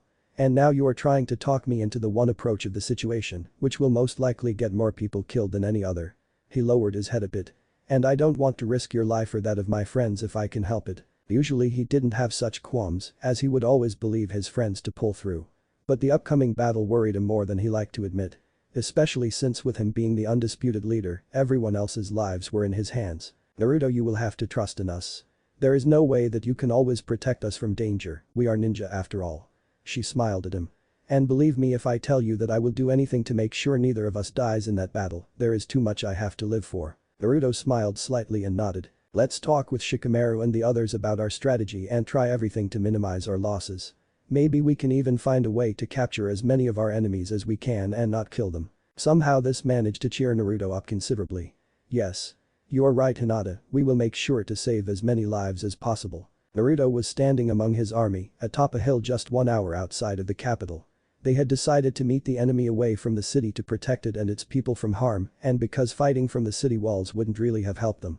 Now they would be able to fight downhill, with the morning sun shining into their enemies' eyes even. Naruto wondered if Oza was confident enough to attack them under these conditions, he hoped he would be. The plains in front of their hill were slowly being filled by Oza's approaching army. It was an impressive sight, the sheer amount of soldiers with their weapons, armor and banners glowing in the morning light. Naruto let his gaze wander over his own, less impressive-looking army. The bulk of his soldiers consisted of 10 of his samurai battalions. Naruto had assigned his captains to lead the units. Behind the lines of samurai, Naruto's ninjas stood at the ready. The Nara clan had taken the left flank, while the Aburame covered the right. The center was going to be supported by the members of the Akimichi and Yamanaka clan. They had developed several strategies to incapacitate a lot of enemies, but of course showing any hesitation beyond those plans would only endanger themselves. Casualties were inevitable. Before Naruto stood Hinata, Fu, Anko, Shizune, the Sand siblings, and both generations of the Ino Shikacho formation. The plan was that Temari would use her wind attacks to protect their men from projectiles, Gaara would both use his sand defensively, and to trap a lot of enemies, Shizune and Anko would use bombs with sleeping gas they had developed to incapacitate groups of enemies, and Ino, Shikamaru and Choji would try to immobilize and take control of Oza himself, to maybe end the battle prematurely. The rest of them would support Naruto's units wherever needed. To Naruto's relief, they saw their enemies advancing towards them immediately after they had taken formation in front of the hill, and they did not wait for a better chance to engage. He walked through the lines of his samurai with 4 of his paths and Hinata by his side. The barrier and healing path stayed in the back, one to help protect his men from projectiles and jutsu and the other to support the medic corps. When he was in front of his soldiers' lines, Naruto turned around to face them. Everyone. After months of hard work, we now have the chance to reach our dream. Only one battle and the West will finally be united again, and there will be peace. I ask every one of you to lend me your strength to reach that goal, and I know that with your combined power we cannot fail. For unity and peace. The call was repeated by all of Naruto's 10,000 soldiers, but the giant roar didn't impress Oza's men, and they continued their advance. When their first enemies were only a few hundred meters away, Naruto went through a few hand signs and activated several explosive tags they had planted before the battle. The explosions destroyed the covers of several large holes Naruto had created beforehand using Earth style. Dozens of enemies had the ground crumble under their feet, leaving them trapped in the several meter deep holes. Naruto decided to use deadly force now to try and soften the enemy's onrush. He went through several hand signs again and blew multiple large fireballs at their enemies, each causing an explosion which killed or severely burned multiple enemies. Then the sky darkened when thousands of arrows flew towards his men everywhere. He saw several purple barriers created by his protection path stop a large chunk of them, and another part was blown away by a wind jutsu courtesy of Temari. Naruto did a wind jutsu of his own to stop another group of arrows that would have made it through otherwise. He then gave a signal, and his ninja began using their own ranged weapons, raining death upon their enemies with kunai and shuriken. But that didn't stop them, the spearhead was only about 100 meters away from Naruto's position now. Naruto briefly glanced at Hinata and found her with her eyes closed. He knew exactly what she was doing. Hinata's mindscape. Hinata appeared before the giant cage of the fox. "Hello, Vixen. Hello, Kurama-san. I need your power, please." "Yes, but be careful, don't open the seal too far. Your body still can't handle as much of my chakra as I would like." She nodded, pulled up her shirt, then went through a few hand signs and had her fingertips glowing with blue chakra. The seal on her stomach appeared, she put her glowing fingers onto it and turned them by 1/8 of a circle, opening the seal by the same amount. Hinata started to glow in a soft yellow light and she could feel a lot of the Kyuubi's chakra running through her system. The fox grinned one of his toothy grins. "Give them hell, girl. Can you set me free too, please? I may not be able to do much with just the chakra of one shadow clone. But I would really like to rip out just a few throats." Hinata shuddered inwardly. The fox definitely meant exactly what he said this time. Hinata opened her eyes in the real world, quickly created a clone for Kurama, and stormed right towards the incoming enemies.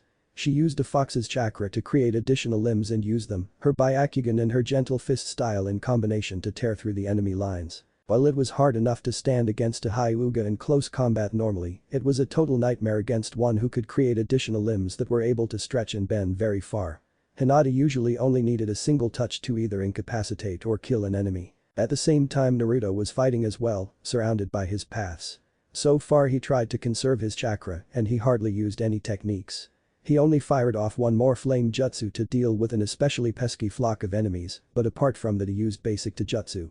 He risked a small glance towards Hinata and saw her weaving through the enemy's lines in a spectacular fashion. Behind her followed the Kurama clone, watching out for any dangers to Hinata and for easy targets for himself. Steadily a large amount of enemies gathered around Hinata and Naruto, keen on taking them out. Then metal canisters were thrown into the fray by Naruto's soldiers and there was a shout which Naruto identified to be the voice of Shizune. He quickly teleported towards Hinata, or rather the Horatian seal she was carrying, grabbed her, and then teleported back behind his soldiers' lines. Only seconds later the metal canisters burst open into large clouds of sleeping gas, covering the whole area in front of Naruto's center. Temari used a wind jutsu to blow the gas away from their men and towards their opponents, revealing hundreds of incapacitated enemies where the gas receded. Naruto's paths and the Kyuubi clone had been caught as well and could be seen lying among their enemies. Naruto recreated his lost paths and used the safety behind the lines of his soldiers to take a look at the overall situation.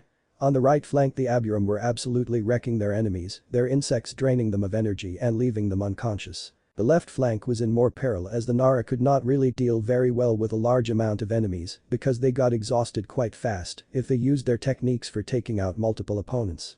Naruto sent Kankuro, Anko and the older Ino Shikacho formation to support them. In the center things were still calm as a thick cloud of sleeping gas still divided Naruto's troops from the enemy. Behind their lines, a short distance away from Naruto, his healing path, Shizune and the rest of his medic corps were busy trying to save or patch up any wounded soldiers. Again a volley of arrows filled the air and again it was stopped by the combined efforts of Temari and the protection path with a little help from Gaara's sand this time.